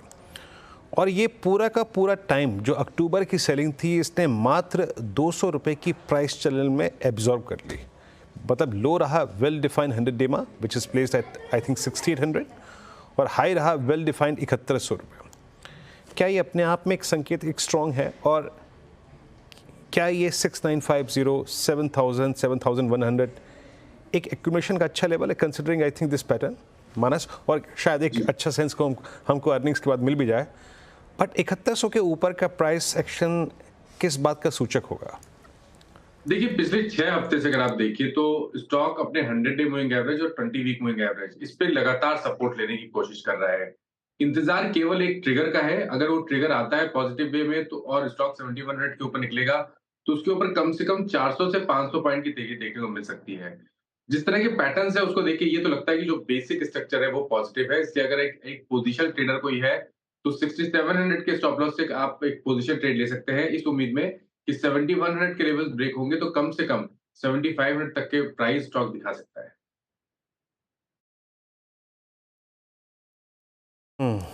इस बीच आपके स्क्रीन पे एक मूव अच्छा जनरेट कर रहा है और मैं ऑप्शन एक्टिविटी इसकी देख भी रहा हूँ, वो भी स्ट्रॉन्ग है, स्टेबल है। एक दो स्टॉक्स और मार्क कर देता हूँ जिसके बाद हमें ब्रेक पे चलना भी है। यहाँ पर ले आइए स्क्रीन पे एक बार और एक स्टॉक जो कि अच्छा कर रहा है, दैट्स मेट्रोपोलिस 2160। मैं अभी कुछ देर के लिए डायग्नोस्टिक और आई थिंक हॉस्पिटल्स में रहूँगा। अपोलो की कॉल बात करते करते डी हाई पे आ रही हैं और मेट्रोपोलिस जो है वो अपने पिछले 10 दिन के स्विंग हाई को काटता हुआ और इवन स्ट्राइक कर रहा है अपने 20 डे एक्सपोनेंशियल मूविंग एवरेज को। आपका टेक स्पेशल पर ये सोनी जी? वीरेंद्र जी, यहाँ पे मेट्रोपोलिस पे जो 2100 सपोर्ट को आज होल्ड किया है, बाउंस कर रहा है काफी अच्छे से। यहाँ पे 20 EMA 2165 के करीब है, अगर उसको क्रॉस करता है तो मुझे लगता है कि टुवर्ड्स 2200 2250 के रेंज को एक बार टेस्ट कर सकता है। 2250 के ऊपर एक पोजिशनली अच्छा ब्रेकआउट नजर आएगा, जहाँ पे वो टुवर्ड्स 2300 2320 को दोबारा रीटेस्ट कर सकता है। सो यहाँ पे 2100 स्टॉप लॉस के साथ वो होल्ड कर सकते हैं। पोजिशनल टारगेट यहाँ पे मुझे लगता है 2300 को एक बार टेस्ट कर सकते हैं, तो वहीं पे एक बार प्रॉफिट बुक कर सकते हैं। जी, मेट्रोपोलिस पे टेक क्लियरली अगर आप देखें दोनों ही स्टॉक्स पर शॉर्ट कवरिंग है। बहरहाल एक ब्रेक का वक्त है, लेकिन जब ब्रेक पे जाएंगे उसके बाद हम आज शुरू करेंगे बिग मार्केट वर्सेस कड़ी। लेकिन उससे पहले जाते जाते एक महत्वपूर्ण तथ्य आपको बता दें। यहाँ पे देश की जो leading digital financial platform money control ने एक बड़ा मुकाम हासिल किया है। गूगल आंकड़ों के मुताबिक अक्टूबर में मनी कंट्रोल के यूनिक विजिटर्स 10 करोड़ के पार हो चुके हैं। Global digital measurement agency Comscore के मुताबिक मनी कंट्रोल सितंबर में अपने निकटतम प्रतिद्वंदी यानी इकोनॉमिक टाइम्स के मुकाबले करीब 31% बढ़ा है। मनी कंट्रोल के पेज व्यूज़ भी ईटी के मुकाबले करीब 40% अधिक रहे। कॉमस्कोर के आंकड़ों में ये भी पता चला है कि मनी कंट्रोल के लोग टाइम स्पेंड भी किसी दूसरे प्लेटफॉर्म के मुकाबले कहीं ज़्यादा रहे हैं।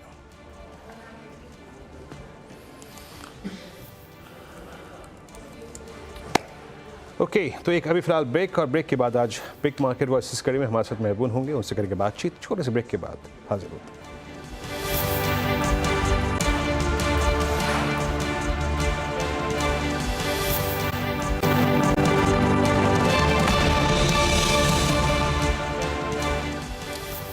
Welcome back. बाजार में आज शानदार रिकवरी दिख रही है, लेकिन क्या इस पर भरोसा किया जाए और यहाँ से अब निवेशकों को आगे क्या करना है, इन पर बातचीत करने के लिए बिग मार्केट वर्सेस में आज हमारे साथ जुड़े हैं मार्केट एक्सपर्ट महबून ईरानी। महबून जी, गुड आफ्टरनून। महबून जी, बताइए, क्या एक साइन दिखे आज के मार्केट से कि शायद एक जो करेक्शन आई वो अब ख़त्म हो रही है, या फिर it's too soon to say that?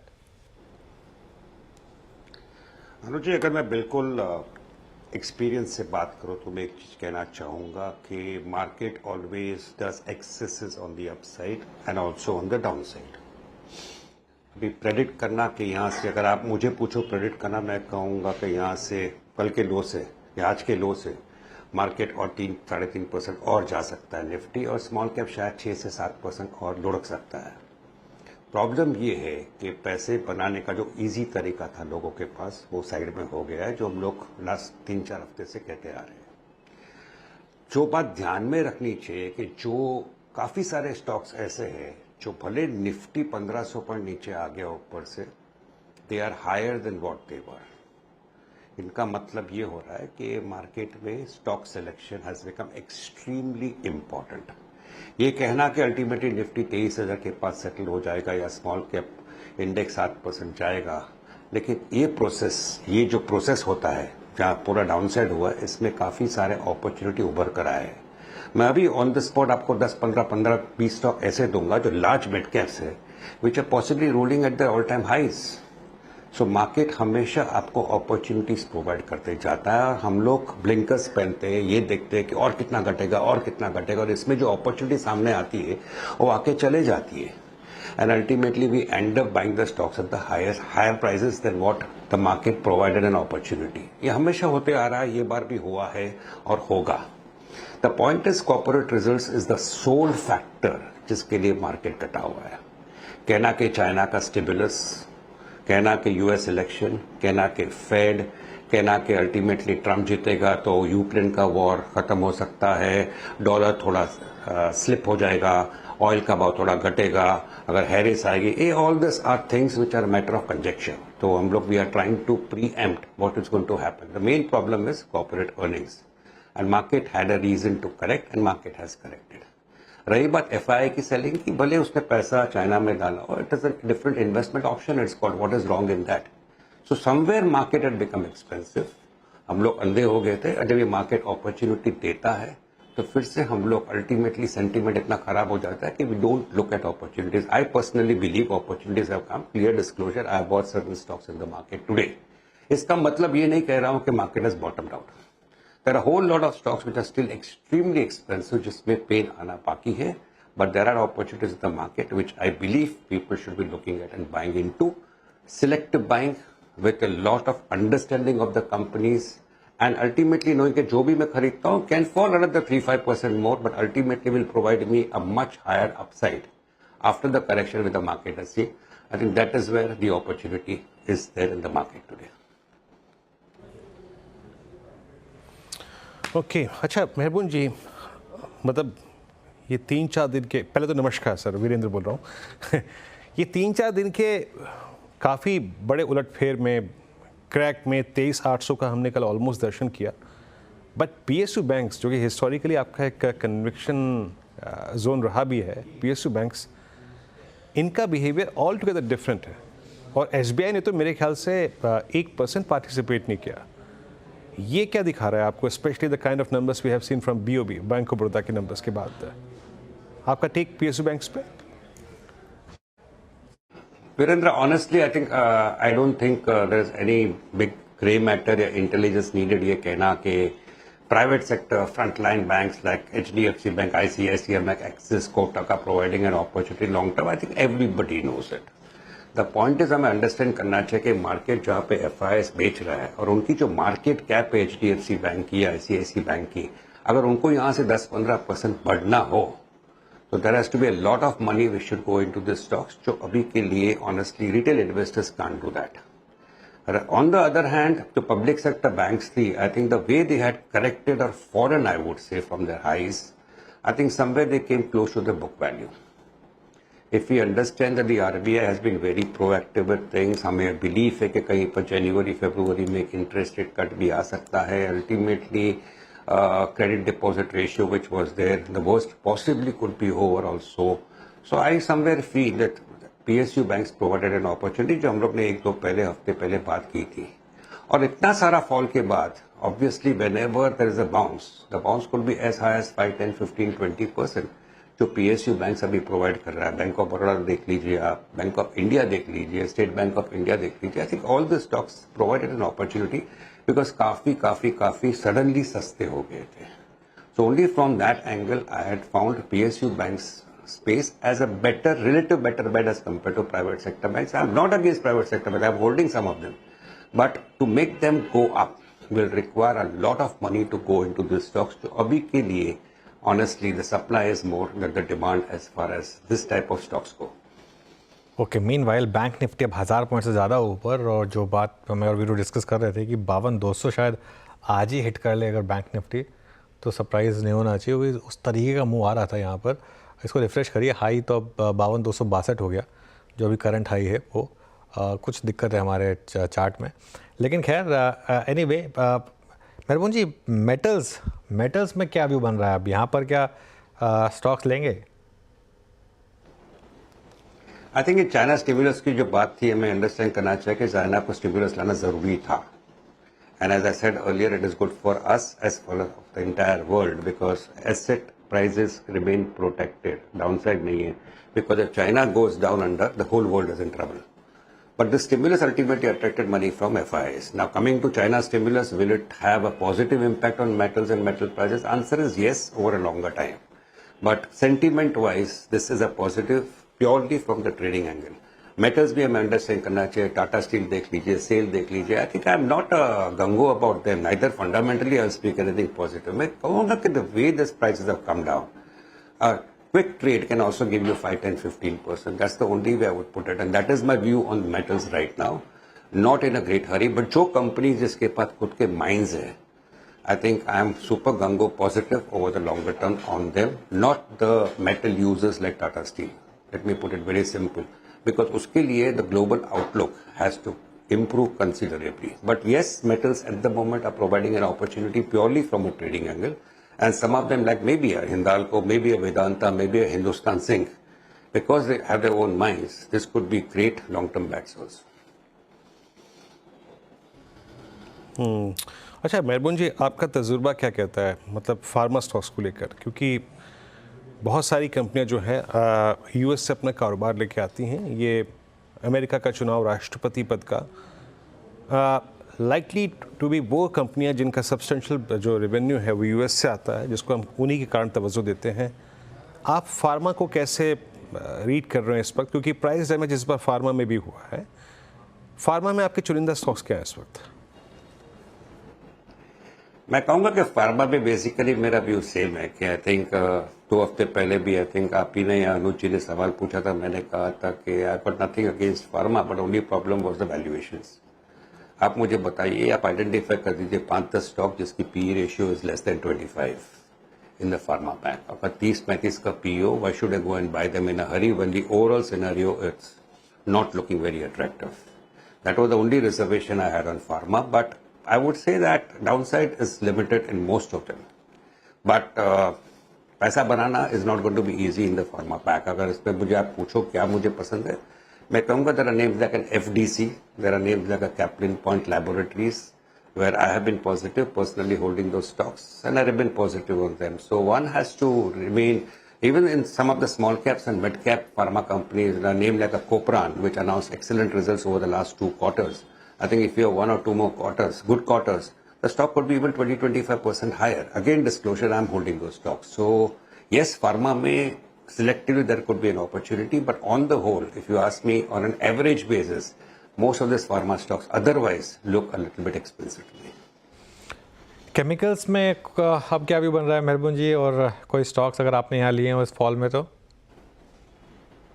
अगर आप मुझे पूछे तो अगर आप सेक्टर मुझे पूछते तो मैं कहता speciality chemicals selectively I like, chemicals I like aquaculture I like, and I like to some extent IT I think. और केमिकल्स में I think the main stock which I like, you may call it a fertilisers, but I like Deepak Fertilisers. I think that's an excellent stock to buy into. 52 week high के आसपास है, और ये वही मैं कह रहा था which is my point which I am trying to state. The entire market fall, the stock has not fallen. So there are quite a few stocks of those types, and even at the present level, I think if all goes well, the developments of a company, maybe the company is clearly disclosed, I think over the next 1 year, this could even be a 2,000 rupees stock, Anuj. So chemicals, selectively, I like some of them. In pesticides, agrochemicals, I like names like a Bharat Rasayan. I think they're going dirt cheap, if you ask me. So public andhi ho gayi hai when the market falls. People just don't want to buy anything. 2 महीने पहले situation something different. And when the stocks have come down, when the opportunities is there, we just don't want to look at them. So these are the type of stocks where I believe money can be made. I give the names of some of them, but this is the space on the whole मुझे पसंद है। अच्छा मेहरबून जी, वो लोग जो कि हमारे viewers Zomato को 50 या 60-70 रुपये में लेके बैठे हैं, उन्होंने एक बड़ी अच्छी सब्सटेंशियल जर्नी देखी टुवर्ड्स 300। स्विगी को आपने कैसे रीड किया है? जो प्राइसिंग है, जो उनका CCPS था उससे कहीं अच्छी प्राइसिंग है, मतलब वो CCPS तो काफ़ी ऊपर चला गया था। आप स्विगी के IPO कैसे रीड कर पा रहे हैं? और अमूमन जब किसी क्षेत्र का IPO आता है तो जो बाकी लिस्टेड कंपनियां उनमें एक बड़ा मूव आना शुरू हो जाता है। क्या जोमेटो भी उसके लिए प्रिपेयर्ड है या नहीं है? इस स्पेस पर आपका टेक इस वक्त? I was hoping Varun ji आप मुझे सवाल नहीं पूछेंगे, बिकॉज बड़ी IPO और आप पूछ रहे हो, तो I would say that hand on heart I think ये वैल्यूएशन डिफेंड करना बहुत डिफिकल्ट है। बट यही चीज मैंने शायद एडमिट कर रहा हूँ, जोमेटो के बारे में भी एक जमाने में कहा था। आज मेरे पास जोमेटो के शेयर्स है, I bought at a higher level than what it was available at 1.5 years ago. So Swiggy also, I think, business-wise, along with Zomato, will do well. And मैं वो इरा का आदमी हूँ 2000 के आसपास का, जहाँ पे मैंने एक कंपनी देखी थी पैंटलून रिटेल, जो लॉस मेकिंग कंपनी थी। जब ये रिकमेंड किया था 50 का भाव 3000 हो गया था, लेकिन कंपनी लॉस करती थी। तो ये जमाना ऐसा है कि where you need to possibly understand that everything is not in the P&L account, it is also in the growth of the business. अगर ग्रोथ ऑफ बिजनेस में आप मानते हो जोमेटो एंड स्विगी की, तो ultimately they may possibly end up turning winners. का balance sheet देखे या बाकी का सारा चीज देखे, तो आप अपने आप को पूछोगे आप क्या बोल रहे हो, So yes, fundamentally it beats me to recommend them, but somewhere I believe the conviction part is saying that as businesses, they will keep on growing and you may see a higher valuation and the market cap improving over a period of time.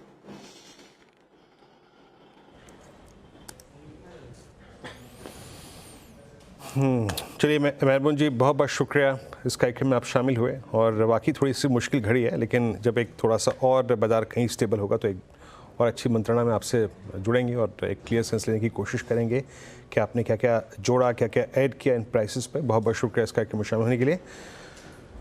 अनुज, एक अच्छी short covering का दिन, और thanks to Nifty bank जिसने इस पूरी short covering को sponsor किया। कल के लिए अप्रोच अनुज। ये वीरू, एक चीज़ मैं कहूँगा, इमोशनल ना हो। शॉर्ट कवरिंग आई, अच्छी शॉर्ट कवरिंग थी, बेहतरीन शॉर्ट कवरिंग थी, शानदार शॉर्ट कवरिंग थी, लेकिन इस चीज़ को समझिए, यूएस प्रेसिडेंशियल इलेक्शन से पहले का ये एक मूव था और कल एक बड़ा इवेंट है।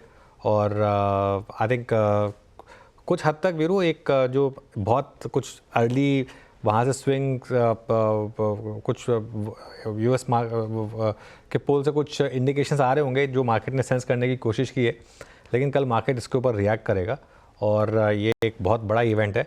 और कल अच्छे चांसेस हैं कि जब तक मार्केट की ओपनिंग होगी, काफ़ी हद तक आपने वो 2016 वाली बात याद दिलाई। आपको याद होगा कि तब जब तक मार्केट खुल रही थी तब तक तो वो रिज़ल्ट आ चुका था, ठीक है ना। हाँ, और वो एक बहुत बड़ा गैप डाउन हुआ था उस दिन। उसके बाद मार्केट में रिकवरी आई थी। वो डीमॉन और वो दोनों एक ही दिन हुए थे, आपने बिल्कुल सही बोला था। तो खैर मार्केट उसके ऊपर रिएक्ट करेगा, तो इसके लिए इस चीज़ को समझ कर जाएँ। और कल मार्केट एक बड़ा मौका देगा आपको, उसके बाद हम रिएक्ट करेंगे। अच्छा, कल सुबह सुबह हमारी प्रोग्रामिंग रहेगी, ध्यान रखिएगा 7 बजे से, क्योंकि वो अमेरिका के जो चुनाव आएंगे और जो रिज़ल्ट आएंगे उसमें देखेंगे कि वो जो डोनाल्ड ट्रंप डांस कर रहे थे कल, वो डांस करेंगे या फिर कमला जी वो जो फेस पंप करती दिखाई देती हैं आपको, वो होगा। 2 में से एक चीज़ होनी है, तो उसके लिए कल जुड़िएगा।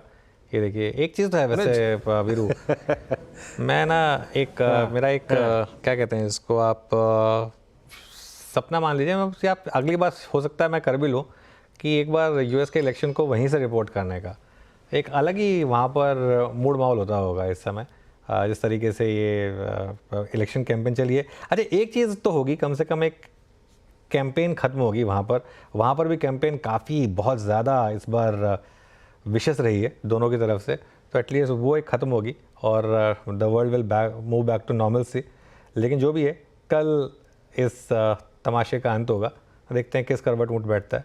लेकिन मैं बार बार इसलिए कह रहा हूँ इस चीज़ को, क्योंकि एक अच्छा चांस ये है कि हम जब मार्केट की शुरुआत करेंगे तब तक मार्केट रिज़ल्ट को पूरी तरीके से मतलब रिज़ल्ट पूरी तरीके से आ चुके होंगे, तो उसके बाद आपके पास मौका नहीं बचेगा अपनी पोजीशन स्क्वायर ऑफ करने का। देखिए, अगर रिजल्ट आपके हिसाब से चला गया, मार्केट के हिसाब से चला गया, तब तो बहुत अच्छी बात है। नहीं गया तो क्या करेंगे? एक अप्रोच ये हो सकती है, अगर आप लॉन्ग कैरी करना चाहते हैं तो हेज करके जाएं, तो एटलीस्ट कल को अगर बड़ा गैप डाउन हो गया तो उससे आप बच जाएंगे।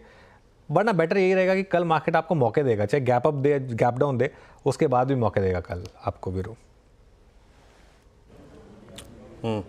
मुझे अच्छी लगती है अनुज। अच्छा, बिल्कुल तर्क संगत बात की अनुज ने यहाँ पर कि न्यूट्रल जाइए, कल भी बाजार आपको काफ़ी मौका देगा। मुझे वो जो डिबेट होती है ना अनुज, वो बहुत पसंद है। डिबेट प्रकार की अगर आप देखें, कुछ चीज़ें यहाँ भी होनी चाहिए। बट पर्सनली अनुज, किसे देखना चाहते हैं कल आप? ताजपोशी किसकी?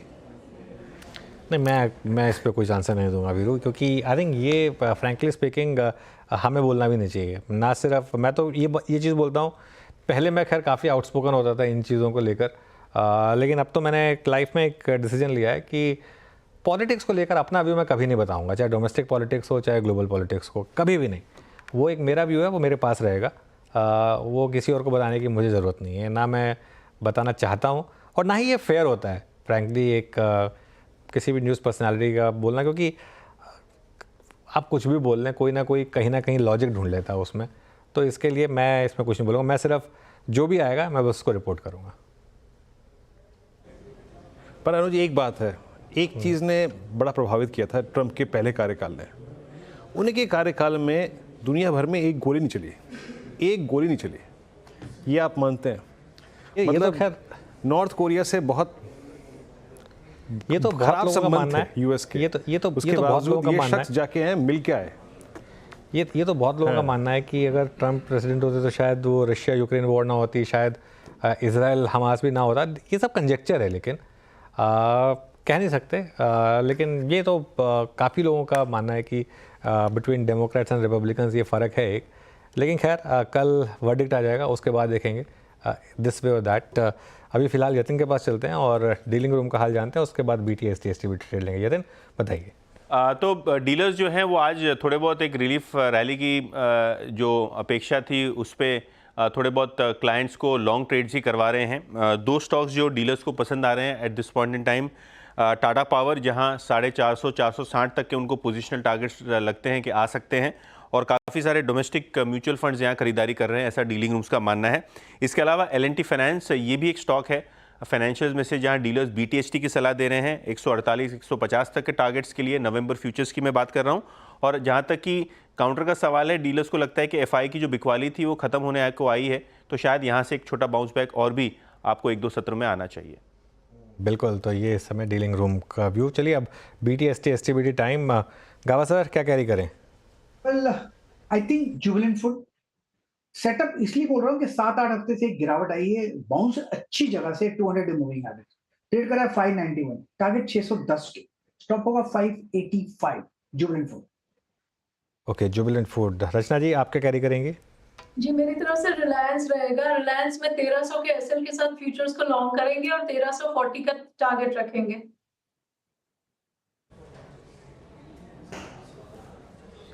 ओके, रिलायंस 1309 सिंस इससे बाय कॉल रिलायंस याद रखिएगा। इस चैनल का स्वामित्व प्रबंधन रिलायंस इंडस्ट्रीज होल्ड करते हैं, तो कृपया इस राय जो कि रचना जी प्रकट की है अपने एक निजी सलाहकार की राय जरूर लें।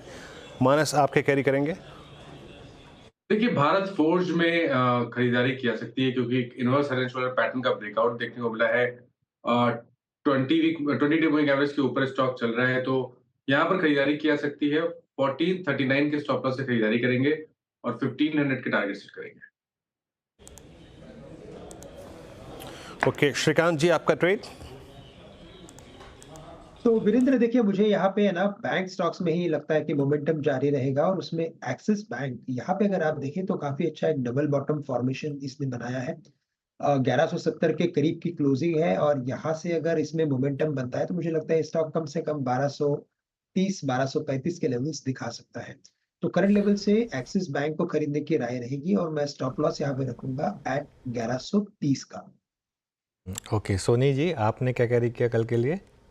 अनुज जी यहाँ पे ओबरॉय रियलिटी फ्यूचर्स में BTST की सलाह रहेगी। काफी स्ट्रॉन्ग क्लोज दे रहा है, 2000 के ऊपर आ है अभी। फ्यूचर्स में खरीदारी कर सकते हैं 1980 स्टॉप लॉस के साथ, और टारगेट रहेगा 2050 का।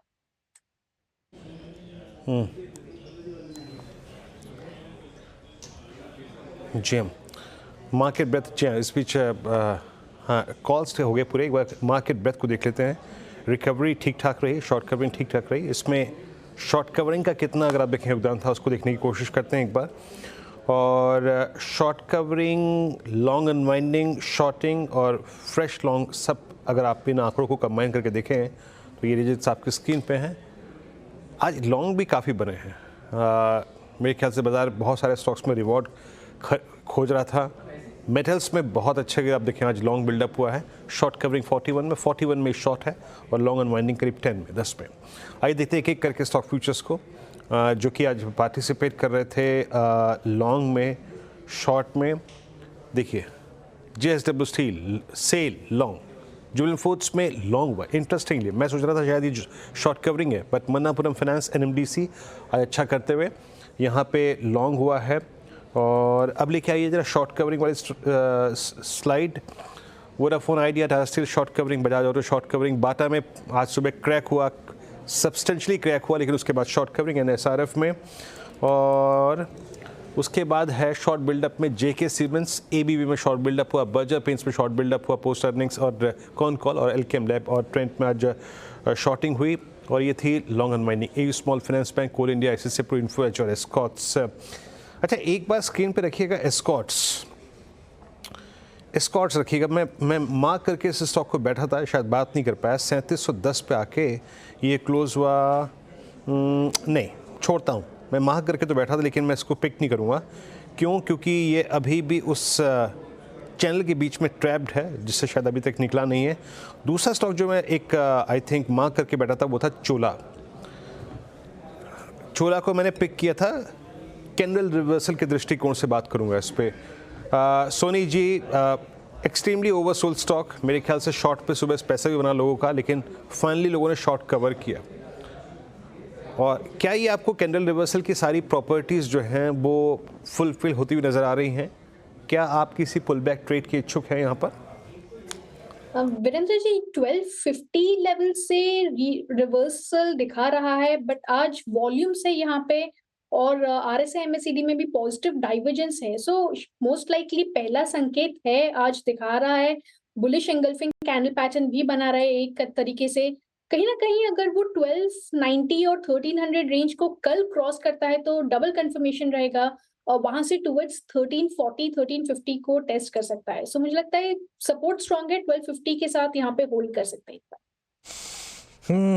चलिए, खैर आज वैसे एक चीज़ है, आज काफ़ी स्टॉक्स में बहुत शानदार मूव्स आए हैं और उन कुछ एक आध कैश मार्केट के स्टॉक्स को देख लेते हैं, जहाँ पर काफ़ी मोमेंटम बहुत शानदार रहा। उसमें क्लियरली जो स्टॉक स्टैंड आउट कर रहा है वो है MRPL। यहाँ पर अच्छे मूव और उसके अलावा करीब 10.5% के मूव्स आपको MRPL में दिखाई देंगे। उसके अलावा जो रीसेंट लिस्टिंग है वारी एनर्जीज़, उसमें भी अच्छे मूव हैं, उसने फ्रेश हाई हिट किया। सब्सक्रिप्शन अच्छे थे यहाँ पर।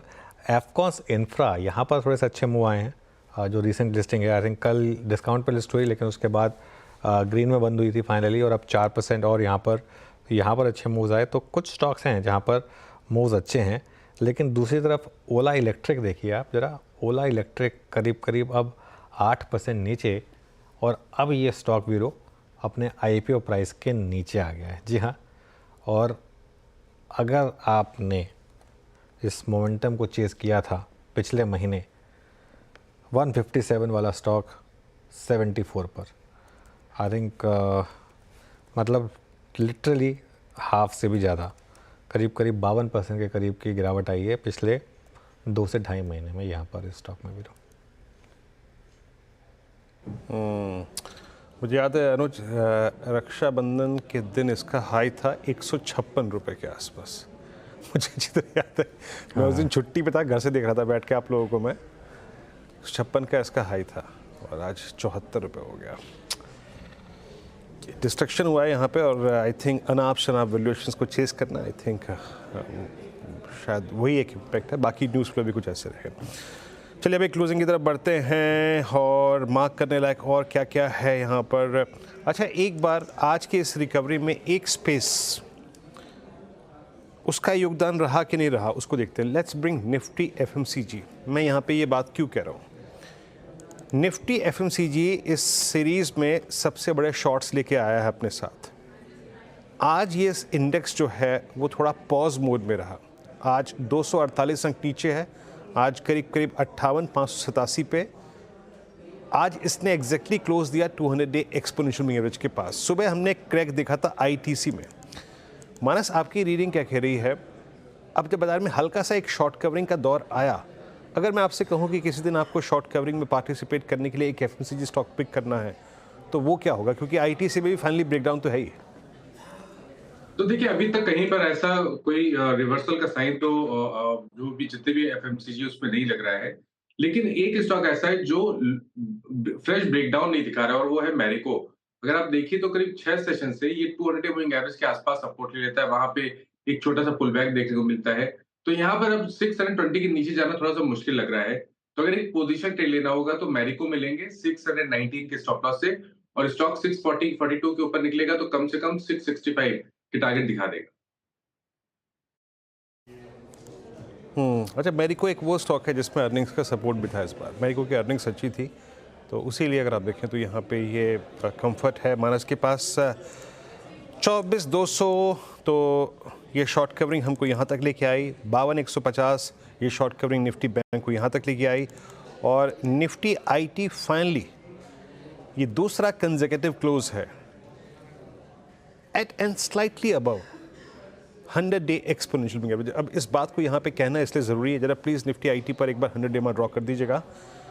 जिस दिन वो आई थिंक शुक्रवार का सेशन था मेरे ख्याल से, बुधवार का कैप जेमिनी वाला, ठीक जब आया था, उस दिन का लो था 100 डे में, अगले दिन का लो था 100 डे में, उससे अगले दिन का यानी कल का क्लोज था अबव 100 डे में, और आज का इंट्राडे लो वो भी 100 डे में था।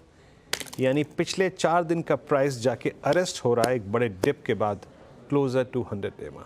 तो इस एवरेज के साथ निफ्टी आईटी थोड़ी सी अगर आप देखें तो यहाँ पर कहीं ना कहीं सपोर्ट ढूंढता हुआ निफ्टी आईटी आज क्रैक हुआ, लेकिन ऊपर भी गया हल्का सा। अगर आप देखें रिट्रेस होके finally closing at 100 day exponential moving average. खैर चलिए अब एक काम करते हैं, इस क्लोजिंग को देखने के लिए जो कि सुबह काफ़ी वीक था, मेरे ख्याल से 1:30 बजे के बाद जो शॉर्ट कवरिंग आई उसने इस तस्वीर को बदल दिया। अनुज, ओवर टू यू। वीरू, बिल्कुल काफ़ी short covering I in fact towards the end. भले ही आखिरी के आधे घंटे मार्केट बस स्टेबल रहा, लेकिन फिर भी जो कवरिंग आनी थी आई थिंक वो उससे 1 घंटा पहले ऑलरेडी आ चुकी थी। अब जरा वॉल पर चलते हैं और देखते हैं कि किस तरीके की मार्केट क्लोजिंग रही। निफ्टी करीब 207 पॉइंट ऊपर, करीब 1%, लेकिन आज का स्टार था निफ्टी बैंक 2.25%, इनफैक्ट ऑलमोस्ट 2% की रैली यहाँ पर देखने को मिली। 1000 पॉइंट की निफ्टी बैंक में रैली। निफ्टी आईटी फ्लैट था, मिड कैप इंडेक्स में 0.5% की रैली, स्मॉल कैप इंडेक्स में 0.5% की रैली। एडवांस डिक्लाइन जो सुबह 1:2 का था फाइनली 2:1 के फेवर में बंद हुआ, तो मतलब एक बहुत ही शानदार क्लोज। निफ्टी 24,200 के आसपास, बैंक निफ्टी 52,150 के आसपास बंद हो रहा है, तो डे हाई के करीब ही माना जाएगा। बहुत समय के बाद दोनों मेजर इंडिसेस, इनफैक्ट चारों मेजर इंडिसेस बहुत टाइम के बाद डे हाई पर बंद हो रहे हैं। Nifty bank, mid cap index और स्मॉल कैप इंडेक्स। सेक्टोरल बेट देखते हैं एक बार। सबसे ऊपर ऑब्वियसली बैंक निफ्टी के अलावा अगर आप देखेंगे तो फाइनेंशियल्स 1.78% और पीएसयू बैंक, लेकिन अगर एक इंडेक्स जिसने सबसे ज़्यादा आउट परफॉर्म किया वो था मेटल्स, करीब 0.3% ऊपर। ये क्लियरली वो जो चाइना फैक्टर था, चाइना का सुबह डेटा आया, उसका एक इम्पैक्ट। उसके अलावा ऑयल एंड गैस, यहाँ पर भी तेज़ी थी। ऑटो में तेज़ी थी करीब 1% की। रियल एस्टेट इंडेक्स यहाँ पर भी करीब 0.5% की तेज़ी आपको दिखाई देगी। लेकिन स्टार पॉकेट थे निफ्टी बैंक और निफ्टी मेटल्स, दोनों में बहुत ही शानदार मोमेंटम, और उसमें आप जोड़ दीजिए पीएसयू बैंकों को। चलिए निफ्टी का हीट मैप लेकर आते हैं और देखते हैं कहाँ पर तेज़ी। सबसे ऊपर obviously metal stocks, JSW steel 0.5%, Tata steel 0.4%, Hindalco करीब 3% ऊपर। उसके अलावा Bajaj auto, axis bank, HDFC bank, IndusInd bank, ICICI bank, Kotak Mahindra bank और स्टेट बैंक ऑफ इंडिया, इन्होंने जोश भरा आज बैंक निफ्टी में और एक शानदार मोमेंटम की तरफ कैरी किया। नीचे क्या थे? कोल इंडिया एक्स डिविडेंड था तो उसको नहीं गिनेंगे। ट्रेंट 1.5% नीचे, अदानी पोर्ट्स 1.5% नीचे, एशियन पेंट्स 1% नीचे, भारती एयरटेल करीब 3/4% नीचे, आईटीसी, इन्फोसिस, ब्रिटानिया, ये कुछ और स्टॉक्स थे जहाँ पर हल्का सा मोमेंटम डाउन साइड पर था। लेकिन वीरू, एक चीज़ तो कहनी पड़ेगी, बहुत टाइम के बाद अच्छी क्लोज हुई है मार्केट में, और होपफुली एक वर्स्ट इज़ ओवर। बाकी खैर कल पता चलेगा किस तरीके के मूव रहते हैं, और कल बहुत ही बड़ा दिन है मार्केट्स के लिए। जी हाँ, मंगल काम तो आया कुछ अनुज, मंगल मंगल मंगल, आज कुछ मंगल हुआ। और ये दंगल आखिरी में अगर आप देखें जो थी वो हरे नोट पे बंद हुई। निफ्टी बैंक और निफ्टी आईटी फ्लैट है।